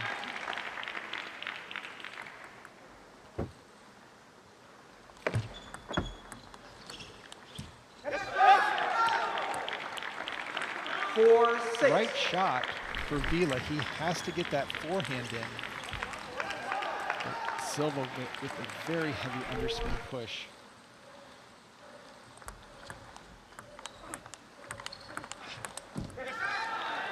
A little early on that last backhand, reaching out for it, and Portland takes a timeout. Their first timeout here. Ok, so la cosa es ahora, ¿no? Sí. So, tu juego es inicial. Entonces ahora tú es confundido en tu energía. Tu energía siempre lucha, ¿no? Pero en vez de hacer así lento, tú puedes empezar con lo mover lento. Entonces, así. Ok, después que inicio así, movemos rápido. Energía aquí. Exactamente. Cuando es lento, tú mover lento. No, lento allá, no, energía. Tu personalidad es energía, lucha, como así, ¿no? ¿Optas cuando él juega contra él? Cuando no estoy en posición. Si se le de jugar lento. Sí, en esa situación él dará una chance para empezar entrar en el punto otra vez. So, cuando no es en posición, jugar lento, pero lucha después, ¿no? So, hacer así, pero mover. Tú hacer así luego como el flojo, ¿no? So, la energía es importante. ¿Ok? Luego, bien, vamos. So now, aside from Christian's usual multilingual Spanish coaching, you have McDonald speaking to Christian in Swedish so that he can translate to Vila in Spanish.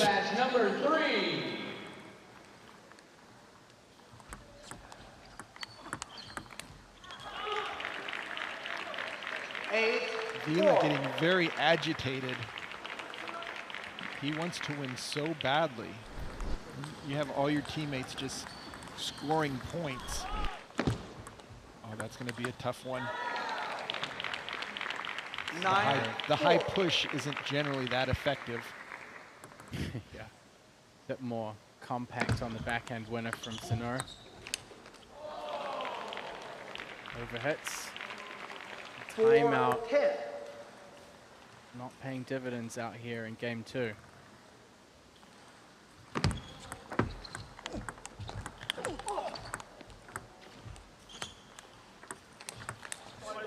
And Silva is just so fast and quick. And he takes game 2, 11-4 in amazing fashion here from the back court. I think the one thing to his credit that he does really well is, well, look at that. Look at that slow motion replay. He maneuvers himself around the court. Obviously, he's out of position. Usually that's a time when you can end up off balance. You're out of position. Sometimes you kind of panic and you rush the ball. I think what Sonora does really well is he takes the time to get in a favorable position. Maybe not the best position for him to be in, but balanced. And he doesn't force the shot. He doesn't try to do anything big. He focuses on spin. He focuses on the placement and the depth to give himself a chance to reposition and try and fight his way back into a point. It's a very, very logical way for him to come back from being so far away and so out of position. He just eases his way back in shot by shot, gets in closer to the table, then finds the opportunity to counter. Portland Paddlers 171, but the Bay Area Blasters 7 points still ahead, and Sonora Silva will be looking to try and add one more to that. As I said, the Bay Area Blasters, they won't be ahead going into the golden game. In any game that they lose from here is going to cost them 2 points going into that golden game.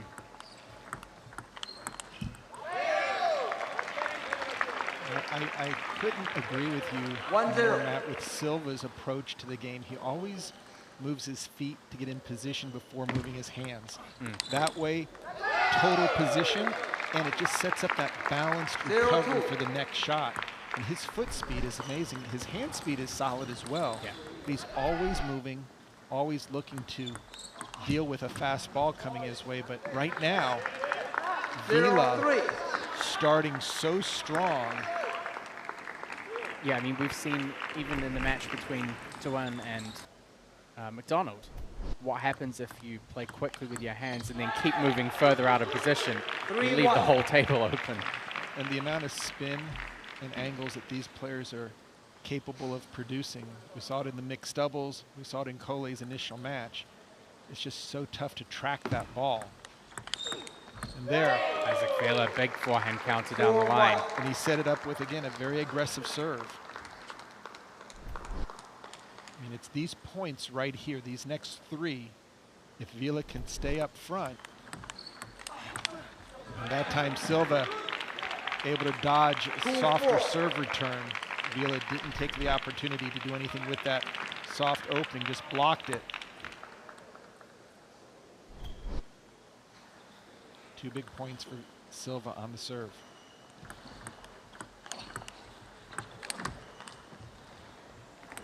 Oh, that was very close to the edge. 3-4.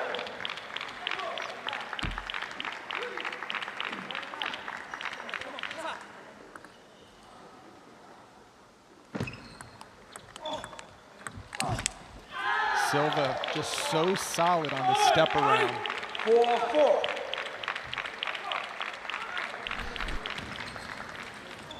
Quality backhand, cross court, then quickly following it up. A solid forehand.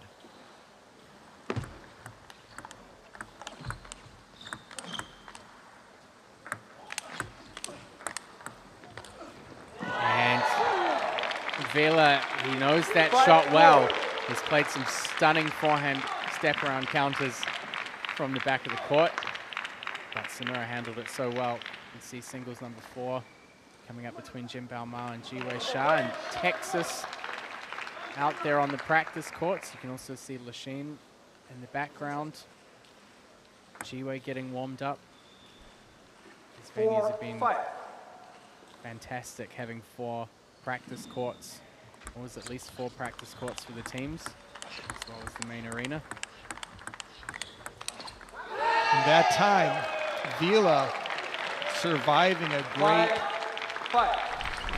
mid-court exchange by both players. We haven't seen Vila have that amount of confidence in his backhand. That's why he loves to step around. In that time, you could see Silva very comfortable jamming it into the backhand.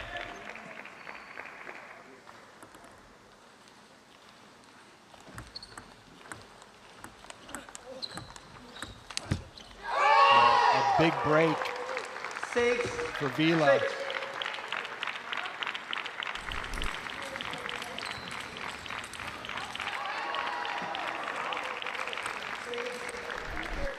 What I like, Matt, is Jonathan McDonald standing up every point that Vila wins, giving him that extra support. Normally McDonald is very reserved. On the other side, we've got Yuan doing the exact same thing, along with Lily Jung. They know the importance of each game right now. It almost looked like it was mishit a little bit. 8-6. Vila depends on his forehand so much that he just wants to cheat over. And I think Sonora saw that.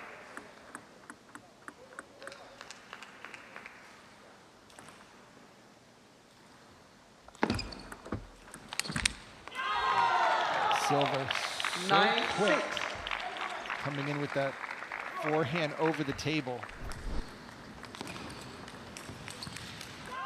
Yeah, the speed factor, it's made all the difference here in this match. Sonora is a faster player on his feet, faster player with his shot making. Better defense on the blocking, and I don't think Vila played poorly. It's just that Silva played big. Yeah, I think this style matchup is just difficult for him. Sonora Silva 3-0, 11-6, 11-4, 11-6. That is a big result for the Bay Area Blasters. They needed a 3-0 sweep here. Obviously, after being 8-1 down, they already lost out on the opportunity to have the lead going into the Golden Game. Right now, it's a salvage mission. Sonora Silva doing his job. Can Ma Jinbao do the same in the final singles match? We're about to find out. But before we do, we'll have a chance to talk to Sonora. Also millions. All right. I'll make more practice. Think you're good?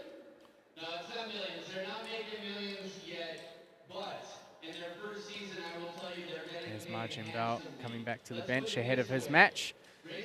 Right now, we'll have a chat with Sonora. Sonora, congratulations, an impressive performance, and at a time when your team needs it the most. I mean, going into the match, Bay Area Blasters, you'd already lost the lead going into the Golden Game. From here on in, you really had to win 3-0. Did you feel the pressure? Did it feed you in a positive way? Did you not feel the pressure and felt like you could just play your best? How did this team situation play out for you? I already know his game before I come to the game, so I studied a little bit. And yeah, I didn't feel any pressure even though like we were down so much. But I feel like really feel free, which is, yeah, I played really well. Not bad. Okay, often I'm excited to talk to these world-class players. What tips would you give to aspiring players to play like you, where you have such good footwork, such good hand speed? Are there particular drills? Is there stuff off the table that you do? Because right now it seems like you have a super complete game. I feel like I always start with a really stable drills, like 2-2, and I just keep continuing my game to like a game sequence drills. So that's how I always start. More consistency, more point-oriented drills as well? Yeah, but I always go with more consistency. That's my #1 weapon. And obviously this is something that's been brought up with you before. You started the season not in a team. You were in the draft pool. You got drafted by Princeton. You're now 4th in the Major League Table Tennis standings. And you have a pretty impressive singles stat, which is only going to go up after this one. Yep. How does it feel? Feel great. I mean, now I started playing Major League as a free agent, and I only needed one opportunity, and I got it. And I played really well, and thank you for Major League giving me this opportunity to be here with all of the great players. So, yeah. Well, you've certainly continued to prove that you deserve to be here in the team. Congratulations on a 3-0 sweep. We'll see you in the Golden Game. Thank you. Outstanding performance. Could not have come at a better time for That's Barrier exactly Blasters. what Coach Maggie ordered, yeah, to bring a sweep on their side of the table. Ma Jinbao 20th in the league coming up against Jiwei Sha. Tough situation here. Obviously, Ma Jinbao himself saying that, you know, slow starter. It's been tough for him to get into the matches to be able to win 3-0. On the other side of the table, you have Jiwei, who just will dig his way through any obstacle to try and at least get 1 point. That could prove they're kind of conflicting situations on either side of the table that could play well into Portland's favor. If they can capture 1 game here, they will get 2 more points head start going into the Golden Game. Tell me your name again. Rick, that was the first time. So obviously yesterday we saw Ma Jinbao win his match 3-0. It's the first time that we've seen him sweep in Major League Table Tennis. We definitely have a battle of the titans right now with each team. Ma gaining confidence, Jiwei really the heart and soul, while we know that Cole brings the points, Jiwei brings the energy. So this should be an outstanding match. See if Ma Jinbao can come out much faster than we've seen him. I think the challenge for Ma Jinbao is he now has to prove that yesterday wasn't a one-off. He needs to, that this was a new leaf turned. 0-0. You know, I mean, he's been sitting on the bench. He's had a little warm-up, but he's been sitting on the bench for the majority of the matches. How does he make sure that he comes out here 1-0. warm and ready to go? Certainly looks like it after that first point.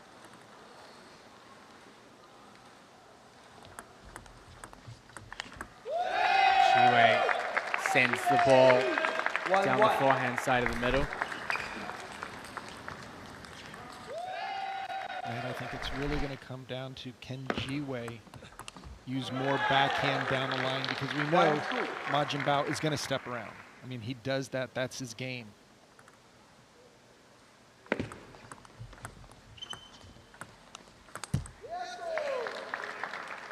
mean, I think the biggest chance for Jiwei is to get this first game. Yep. If he can't get the first game, it's going to get significantly more difficult for him. It's going to be an uphill climb.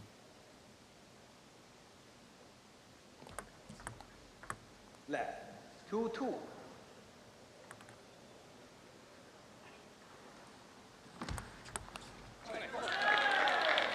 While we're in this fifth match, can I just say, Angels of the Wind sporting venue here, having a popcorn concession has been the most fantastic thing ever.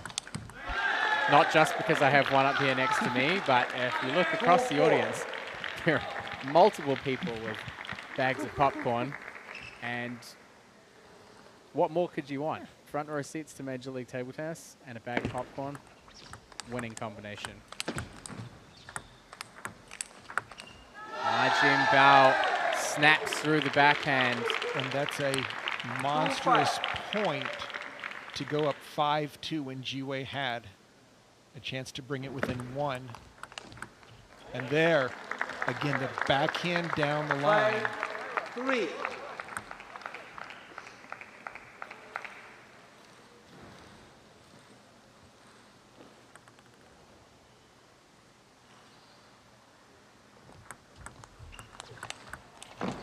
Once again, just forcing over the ball. We've seen Jiwei in earlier matches, especially in Portland, with his backhand down the line against everybody, winning a lot of points instead of going forehand to forehand.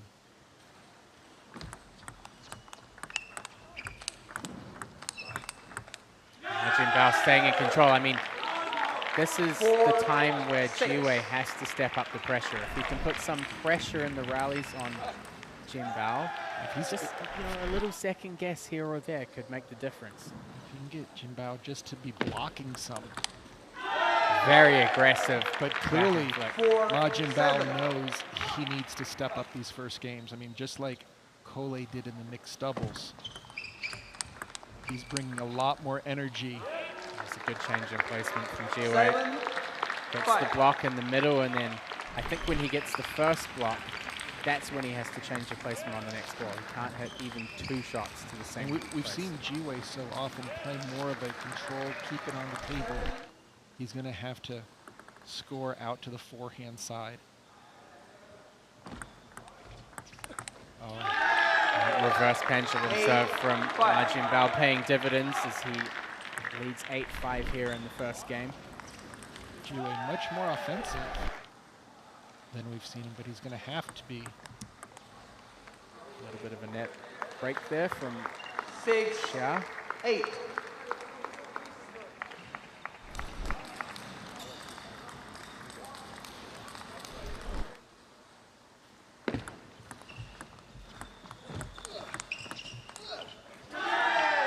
Picks up that second ball a little late. I think that plays into the advantage of Ma Jung Bao. If Jiwei starts playing late, it's going to make it easier for him to control the table. Oh, that's a loaded ball. Oh, good save on the first ball. Yeah, but how Ma was able to lift that up. That was just a slicing and dicing backhand chop with side spin.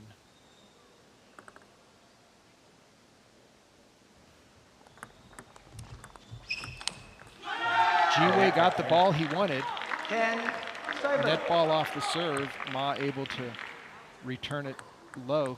Jiwei had an opportunity to loop the ball for a winner. Big aggression from Ma Jung Bao. We've seen him play a little soft, a little tentative throughout the MLTT season, but right now, yesterday and today, he's starting to put some more energy into the matches, starting to play more aggressively. Big backhand winner from Ma Jung Bao to seal the first game, 11-7. The Bay Area Blasters on track to bring things close here.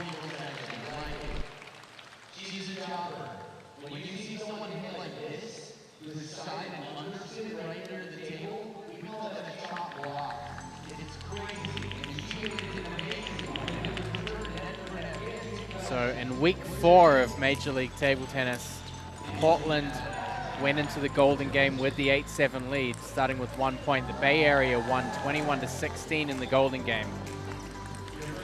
So a close match going into the Golden Game might help play into the favor of Bay Area quite a lot. And I think the other thing, Matt, is this is the strongest team that Bay Area can put out there. And Portland, I think, really surprised them coming out in the first half with Cole, and then with McDonald taking 2 out of the 3, and then the doubles. But ever since the doubles, it's been all blasters, with Silva taking 3, and now Ma Jung Bao playing very spirited here in game 1. Now we're in 2. And again, Jiwei moving the ball around. First one down the middle of the table. Second one down the line to the forehand.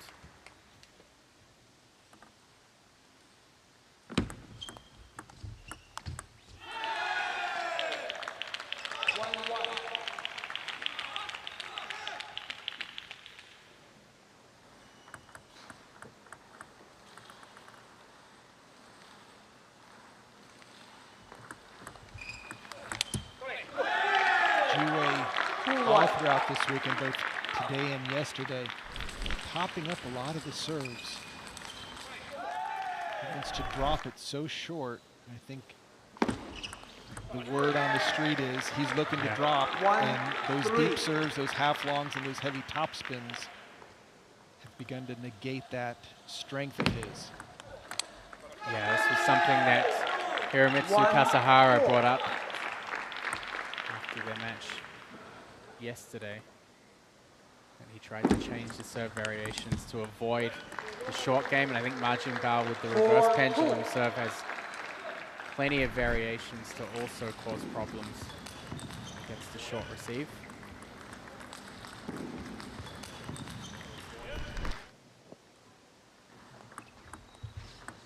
And that's going to just be too much of a pop-up.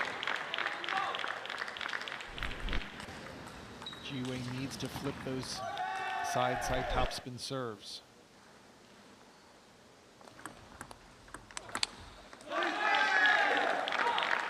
You know, one other thing that I love about this venue is there's a jumbotron. We have a jumbotron in the venue. So people here in the audience can see the same replays that we see here on the live stream at the top of the stadium, the jumbotron. Pretty cool to have one of those here this weekend. And this has just been all Bay Area blasters since the doubles. Just on a run. Trying to put 5 games in a row.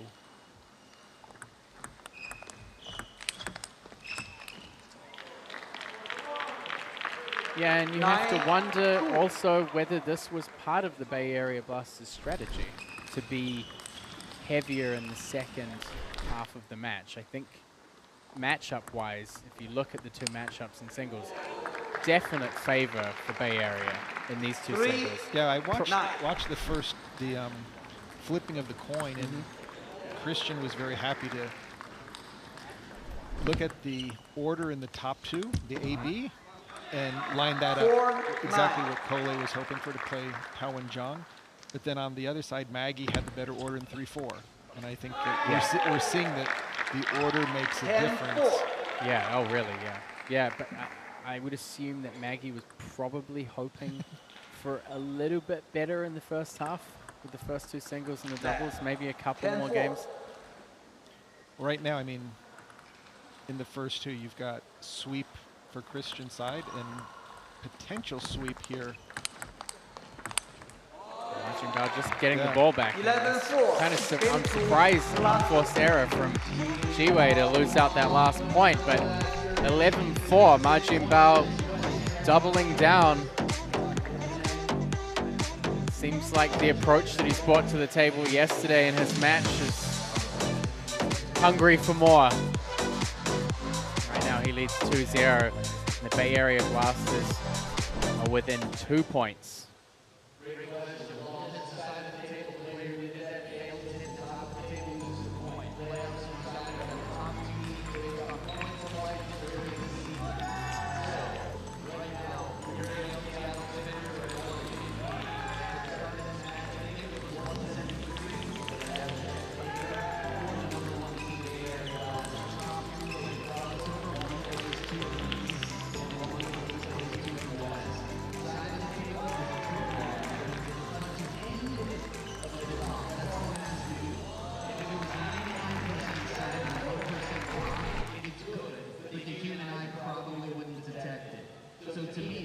Bay Area Blasters 181 at the top of the table, 10 points ahead of the Portland Paddlers as they've put the squeeze on them here in the second half of this match. Game number 3, the final game before the Northern game. Make some noise!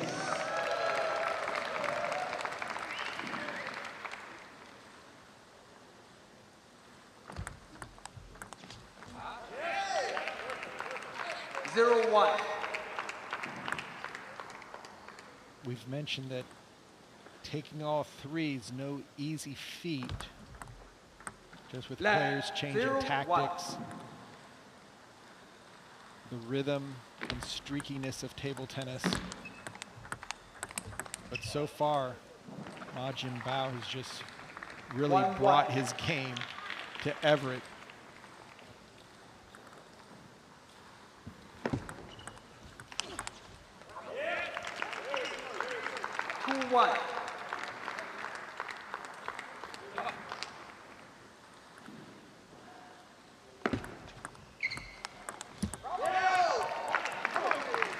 1-3.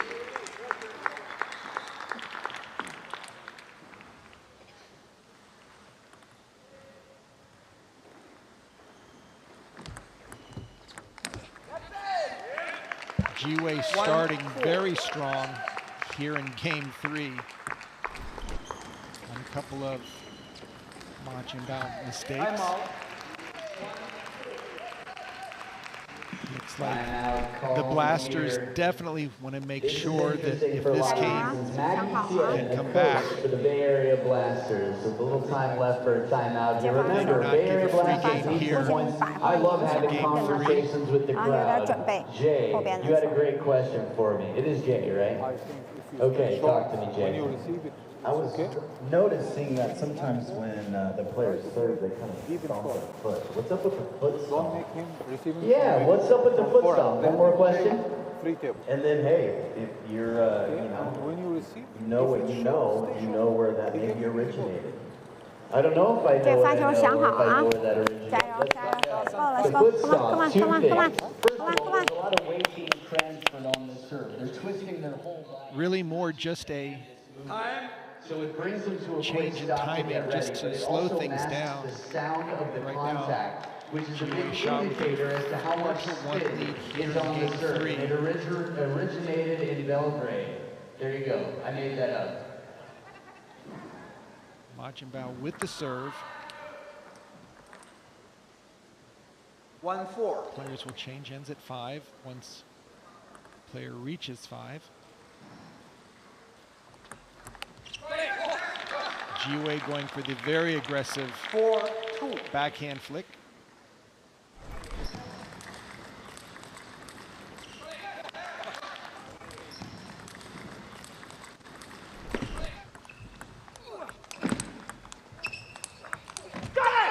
And that was a great opening, and Jiwei able to hold the table. And there's a switch.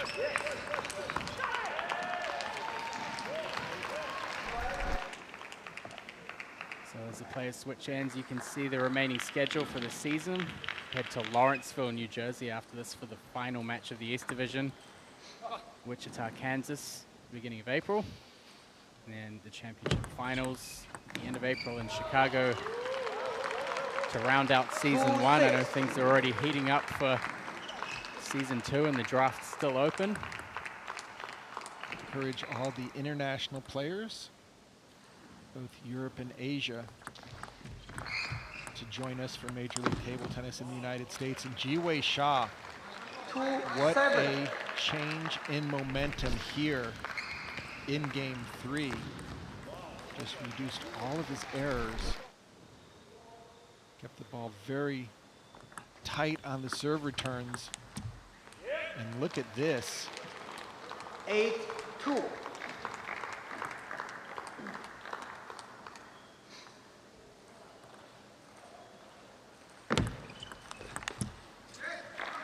This game is far from over, Matt. I mean, even though there's a 5-point lead, Wenzhang knows if he can get 1 or 2 points rolling, his game is so sharp. Well, let's not forget that against 3-9. and Tao. Exactly. Yesterday, 10-3. he came back from 10-3 down in the first game. And then won the golden point. But I can tell you the energy from Jiwei after each and every point is going to be slightly different, as he knows the difference of starting with a 3-point lead in the golden game and 1. 4-9. He will be very measured with each and every point from this next serve out.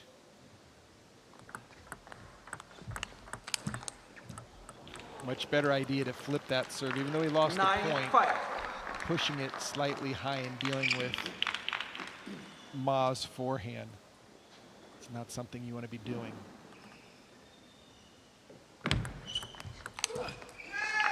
Aggressive forehand flick received from Wenzhang Tao.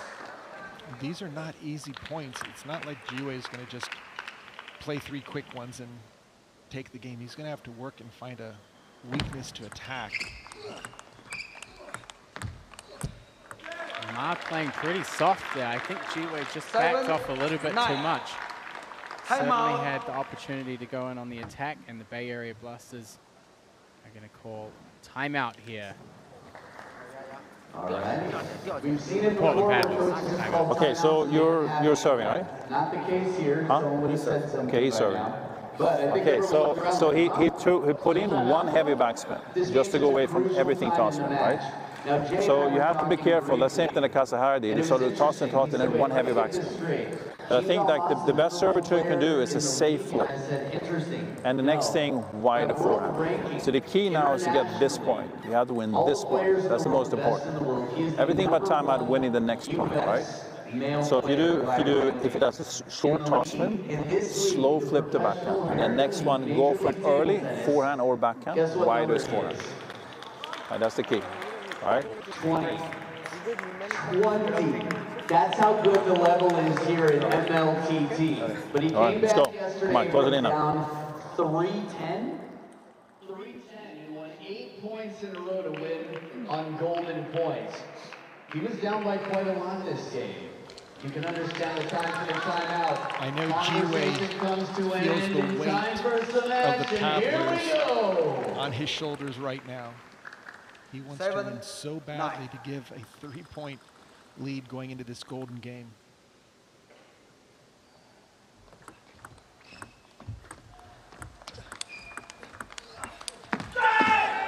Wenzhang Tao puts the ball long, and he knows that that's a costly point. Ji-Wei Sha. 3, 4 game points. Yeah. I was going to say match points, but he's trailing 2-0, and he's just fighting for that extra point for the paddlers. And he gets it in true Ji-Wei fashion. Claws one game and gives a very important point to the Portland Paddlers. Wenzhang Tao winning 2-1 overall, but that one game from Ji-Wei gives Portland Paddlers, as you said, a 3-point lead going into the golden game by virtue of their 9-6 win, I guess, in the individual matches.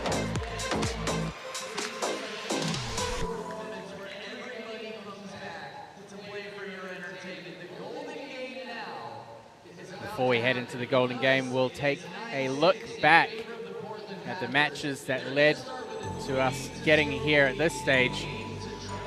A very seesaw kind of match. It started off with dominance from the Portland Paddlers. Cole, aggressive and balanced as ever, with a 3-0 sweep over Tao and Jung to put the Portland Paddlers on the board. They continued to build on that momentum despite Alexei Dewan starting out really well. McDonald, he came back, he won the first, he won the second, pushed back in the third, but Dewan put the Blasters on the board with at least 1 point. The doubles, another 3-0 sweep for the Portland Paddlers, and an impressive performance from Rachel Sung and Cole as they overcame Tao and Jung and Lily Jung. This is where the comeback came for the Bay Area Blasters. The speed, a big factor, the footwork and shots from Sonura Silva with a 3-0 sweep. And then, of course, as you just saw, Wenzhang Tao taking the first 2 games, not able to complete the sweep. Ji-Wei Sha taking that third game to lead, to give a 9-6 lead to the Portland Paddlers. Now we'll head down to Flint Lane, the commissioner. 3-3, and whoever wins the golden game lineup will win this team matchup here today. It's either going to be 15-6 or 12-9. It's just a question of time. So here is the commish, Flint Lane. Thank you, Adam. Portland Paddlers are leading 9-6 over the Bay Area Blasters. You'll be starting with a 3-point advantage in the golden game. Since you're behind, Coach, you'll pick the first player who will play 1 point. Alexei Dewan is your number 1. Coach?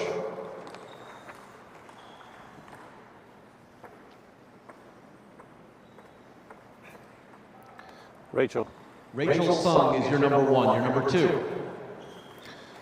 Curly. Poulet is your number 2. Jinbao Ma. Jinbao Ma is your number 2 and your 3. Wenzhang Tao. Wenzhang Tao is your 3. Ji-Wei. Ji-Wei Sha is your 3 and your 4.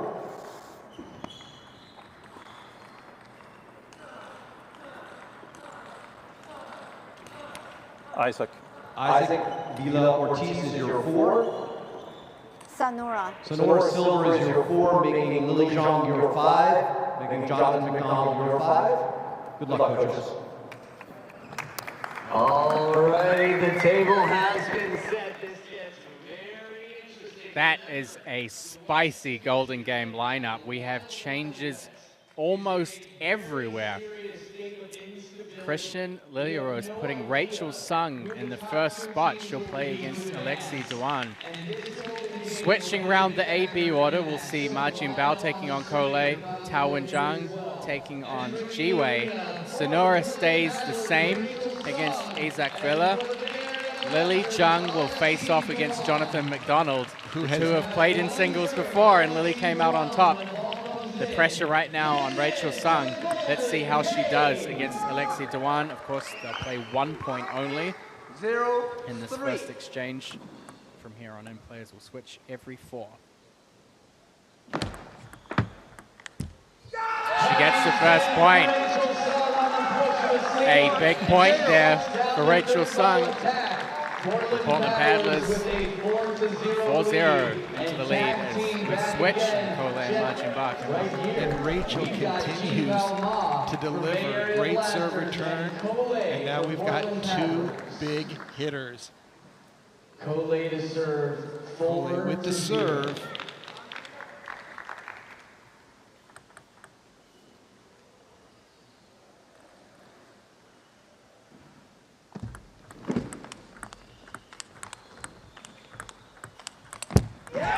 Super aggressive serve return, but covered by Kolei. And he just brought the point right back to his timing comfort level, got the spin in, and then just went heavy, heavy, heavy. And now Portland up 5-0, as if they had won 2 points in the last singles match. And Kolei over the table, his backhand has been so lethal. Kolei starting fast and continuing where he left off after that first singles match and then the mixed doubles play. Ma Jinbao sends the ball up the middle, puts the Bay Area Blasters on the board. Late on the board again. Can they build off this?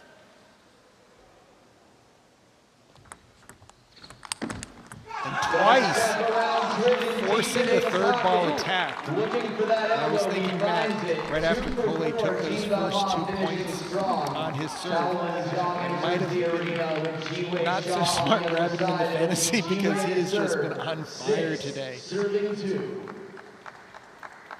Jiwei has played big against Tao Wenzhang in their early meetings. And you can hear it on Jiwei. He knows that this is a huge matchup.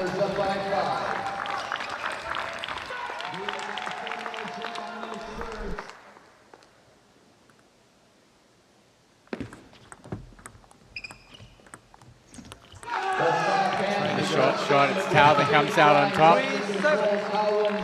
Takes the point. 3 serving 7. Both players have such great touch. I think Tao Wenzhang getting that first attack will put a lot of pressure on Jiwei.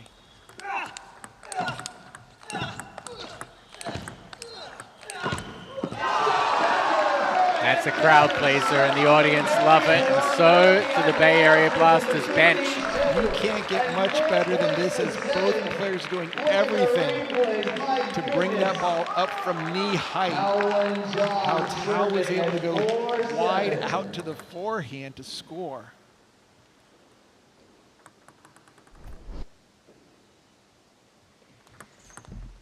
And a missed opportunity from Tao Wenzhang as the pressure mounts. Portland Paddlers still 8-4 in the lead. And this could be an opportunity for the Bay Area Blasters to close that gap. This is the only match that we saw in singles play that is lining up here in the Golden Game.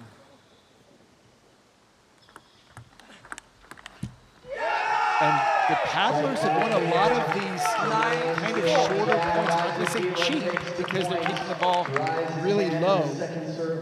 They're getting the easy points.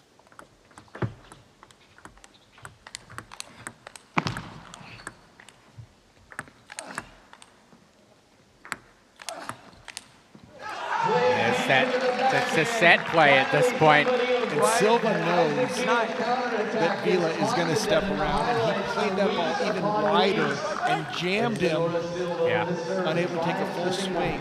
But Portland continues with the 4-point lead. And again, top of the net and out. That's the third time we've seen Portland on the receiving edge of the ball. It just clipped the net and went deep. Oh, super aggressive. Isaac Vila just puts that serve return away. And that's why players that played big in the Golden Game have a huge advantage. If you're willing to put it on your paddle and go for broke, it will pay bigly. Now we'll see if Jonathan McDonald can write a new chapter in the book of McDonald and Lily Jung. Or will it be a Pleasanton repeat? And Lily is expecting the deep ball to her backhand. That's her strength. Can she place the ball back to stop McDonald's big attack?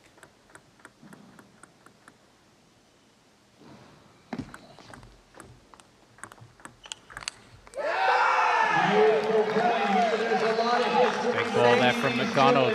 6 in the lead, the Portland Paddlers. 12-6 right now. With the serve, 6, serving 12.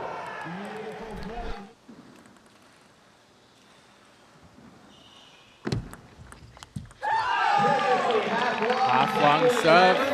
McDonald playing a little bit of both of a drive and a control ball.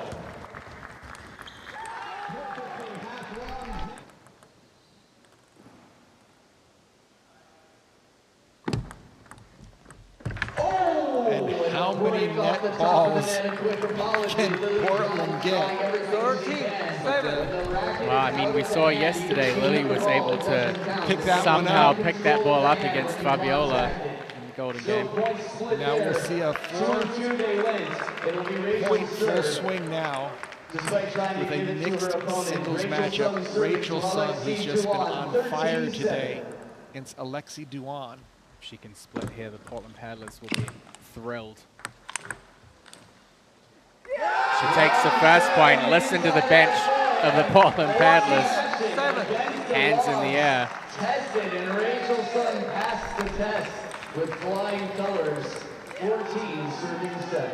We're beginning to see some real separation here. Oh my goodness! Just an absolute wipeout. Listen to Christian. Yeah, Christian's mic has been amped up with the number of Swedish woes.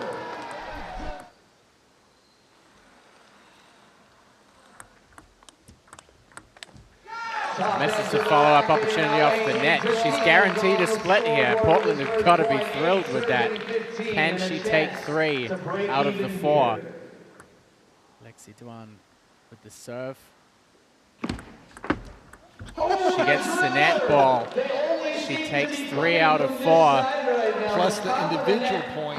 That is huge. 4 out of 5 for Rachel Sun. And now, Portland's biggest gun, Cole. Wow. So now Portland Paddlers up 16-8, and it's Cole to serve. Continue the momentum. Jin Bao won the last 2 points.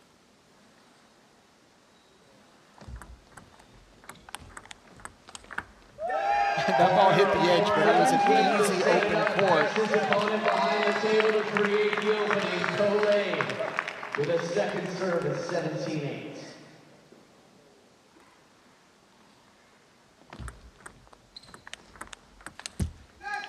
Forced backhand there. About had a slight advantage positionally. 17.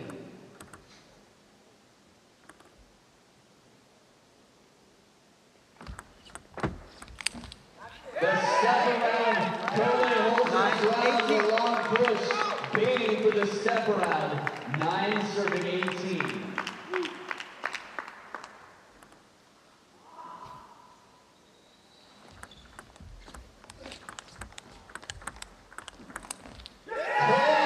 Something different on every shot in that Cole takes the team even further ahead, 19-9. Things are looking difficult for the Bay Area Blasters. How poetic would it be if G-Way was able to deliver in this series of 4 points? As we get the first opportunity, the ball came long.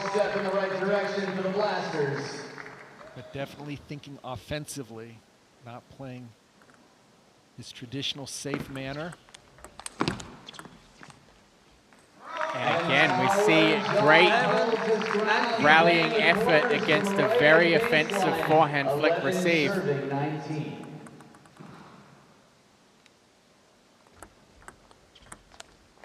Wenzhang misses the opening. That's going to be costly. G-Way has the match in his hand.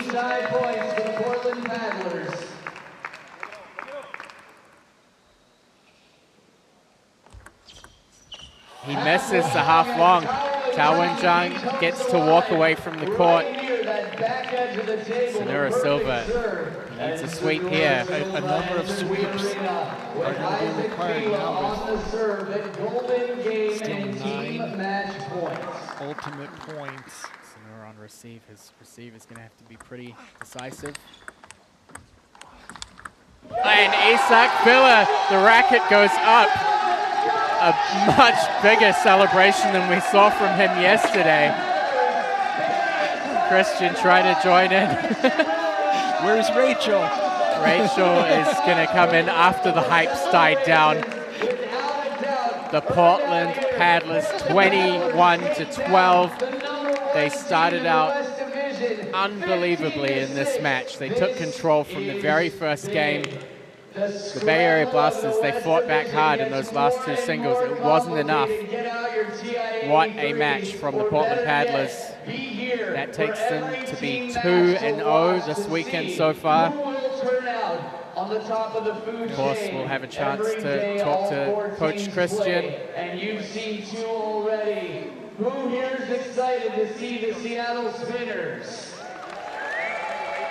Just a great performance by everyone on the Paddlers. But I've got to say, Matt, that Rachel Sung, how she played in that golden game was amazing. A lot of balls could have just fallen in for the Blasters. It seemed like the net was on Portland's side, but Cole so big in all phases of singles, doubles, and the golden game. So we will have Christian get the headset on. The Portland Paddlers are celebrating for a picture there, it looks like. Christian, we said yesterday we hoped the team would play well and we'd have another chance to chat with you, and here you are. Yes, on the I'm bench. so happy to talk to you guys. Nothing more I want to do in life.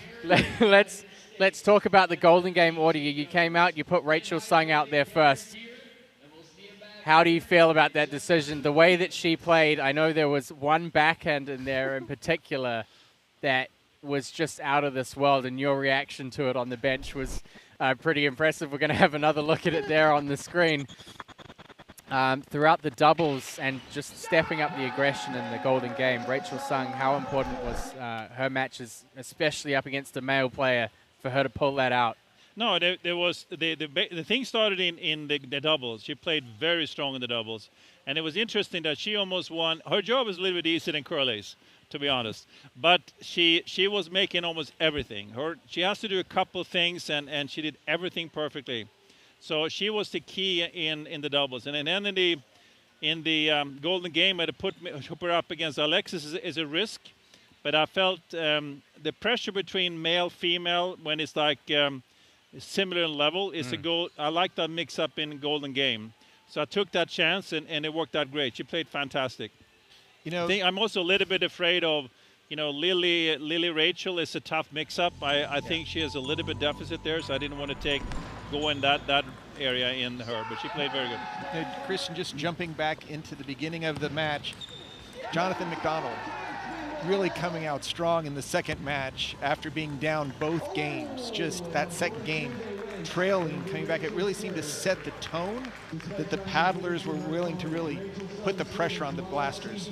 Yeah, Jonathan's match was kind of a weird one. He really did a lot of mistakes, but still able to pull it through. He is traditionally very good under pressure.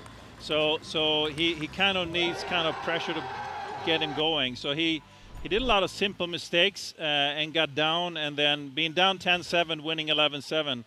And so we told him that you have to miss more serves, because after you miss the serve, then you win 4 points straight. But then he listened to you in game 3 and dumped 3. So I maybe listened too much. And you have 2 matches in the bag this weekend already. What would it mean for you and for the team if you could get the job done and you could get 3 wins this weekend, knowing how close finals is? Oh yeah, I mean the thing is such a scramble for points, and you know, even if we win tomorrow, nothing is safe. I mean, it's like it's so open. We came in 4th. I hope we're not going to be 4th coming out of this, but every single point matters, and it's such a tight division compared to the East, for instance. So it's definitely going to mean a lot. I mean, we have actually never won 3 matches in a weekend in the whole season.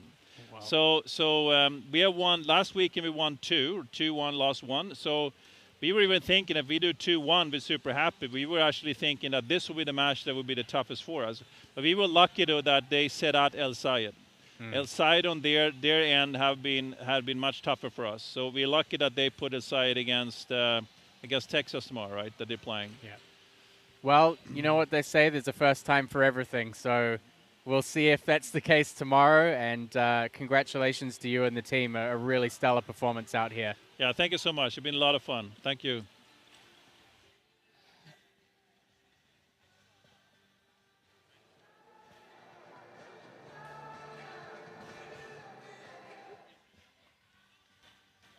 And we're actually going to get Rachel Sung back here. I'm sure she'll be thrilled to put the headset back on again.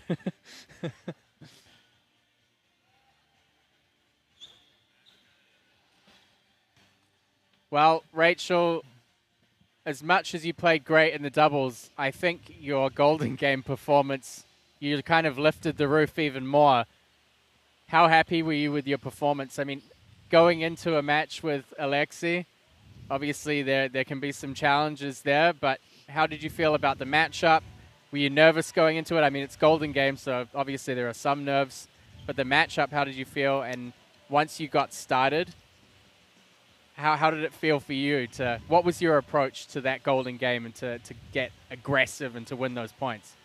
I've never played him before, and I'm not super familiar with how he plays, so I just tried to take a chance and basically just didn't think too much about it. Didn't try to overthink it. Well, it definitely seems, Rachel, that the players that go for their shots in the Golden Game have reaped the rewards. When you played that one backhand that was cross-court, were you conscious of how hard you were hitting the ball, or was it just, I'm going to go for it, and if it lands, it lands? What was your thought?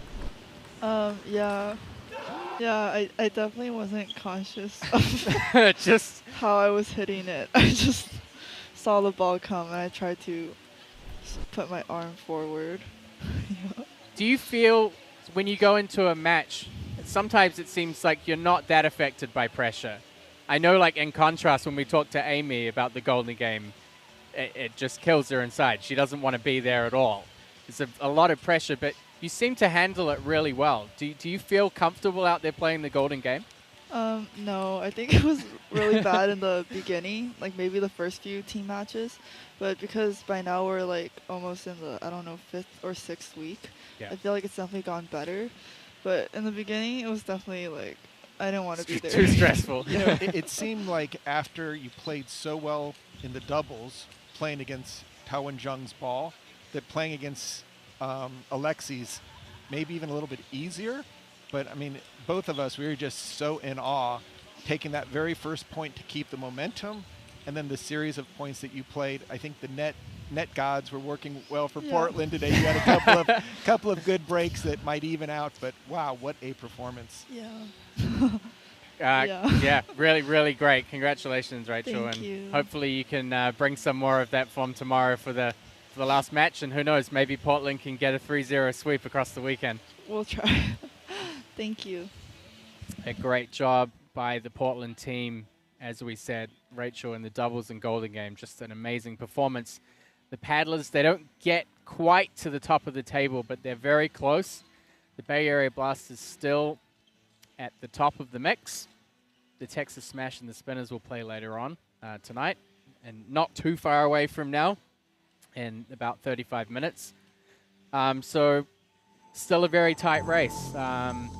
It's going to be interesting to see how the Spinners play. I felt they were a little bit flat yesterday, with the gap between where the Blasters are now and where the Spinners are at the bottom being much wider than what the top and bottom were at the start of yesterday. There's going to be a little bit of pressure on the Seattle Spinners. They need to come back with a different attitude and fight for the win. Yeah, and Portland is now really much more in the driver's seat, knowing that the top two teams will advance to the playoffs. But I think this final match this evening between Texas and Seattle is really going to send a big message for tomorrow. Well, it certainly is, and as we said, in 35 minutes, the Texas Smash will take on the Seattle Spinners.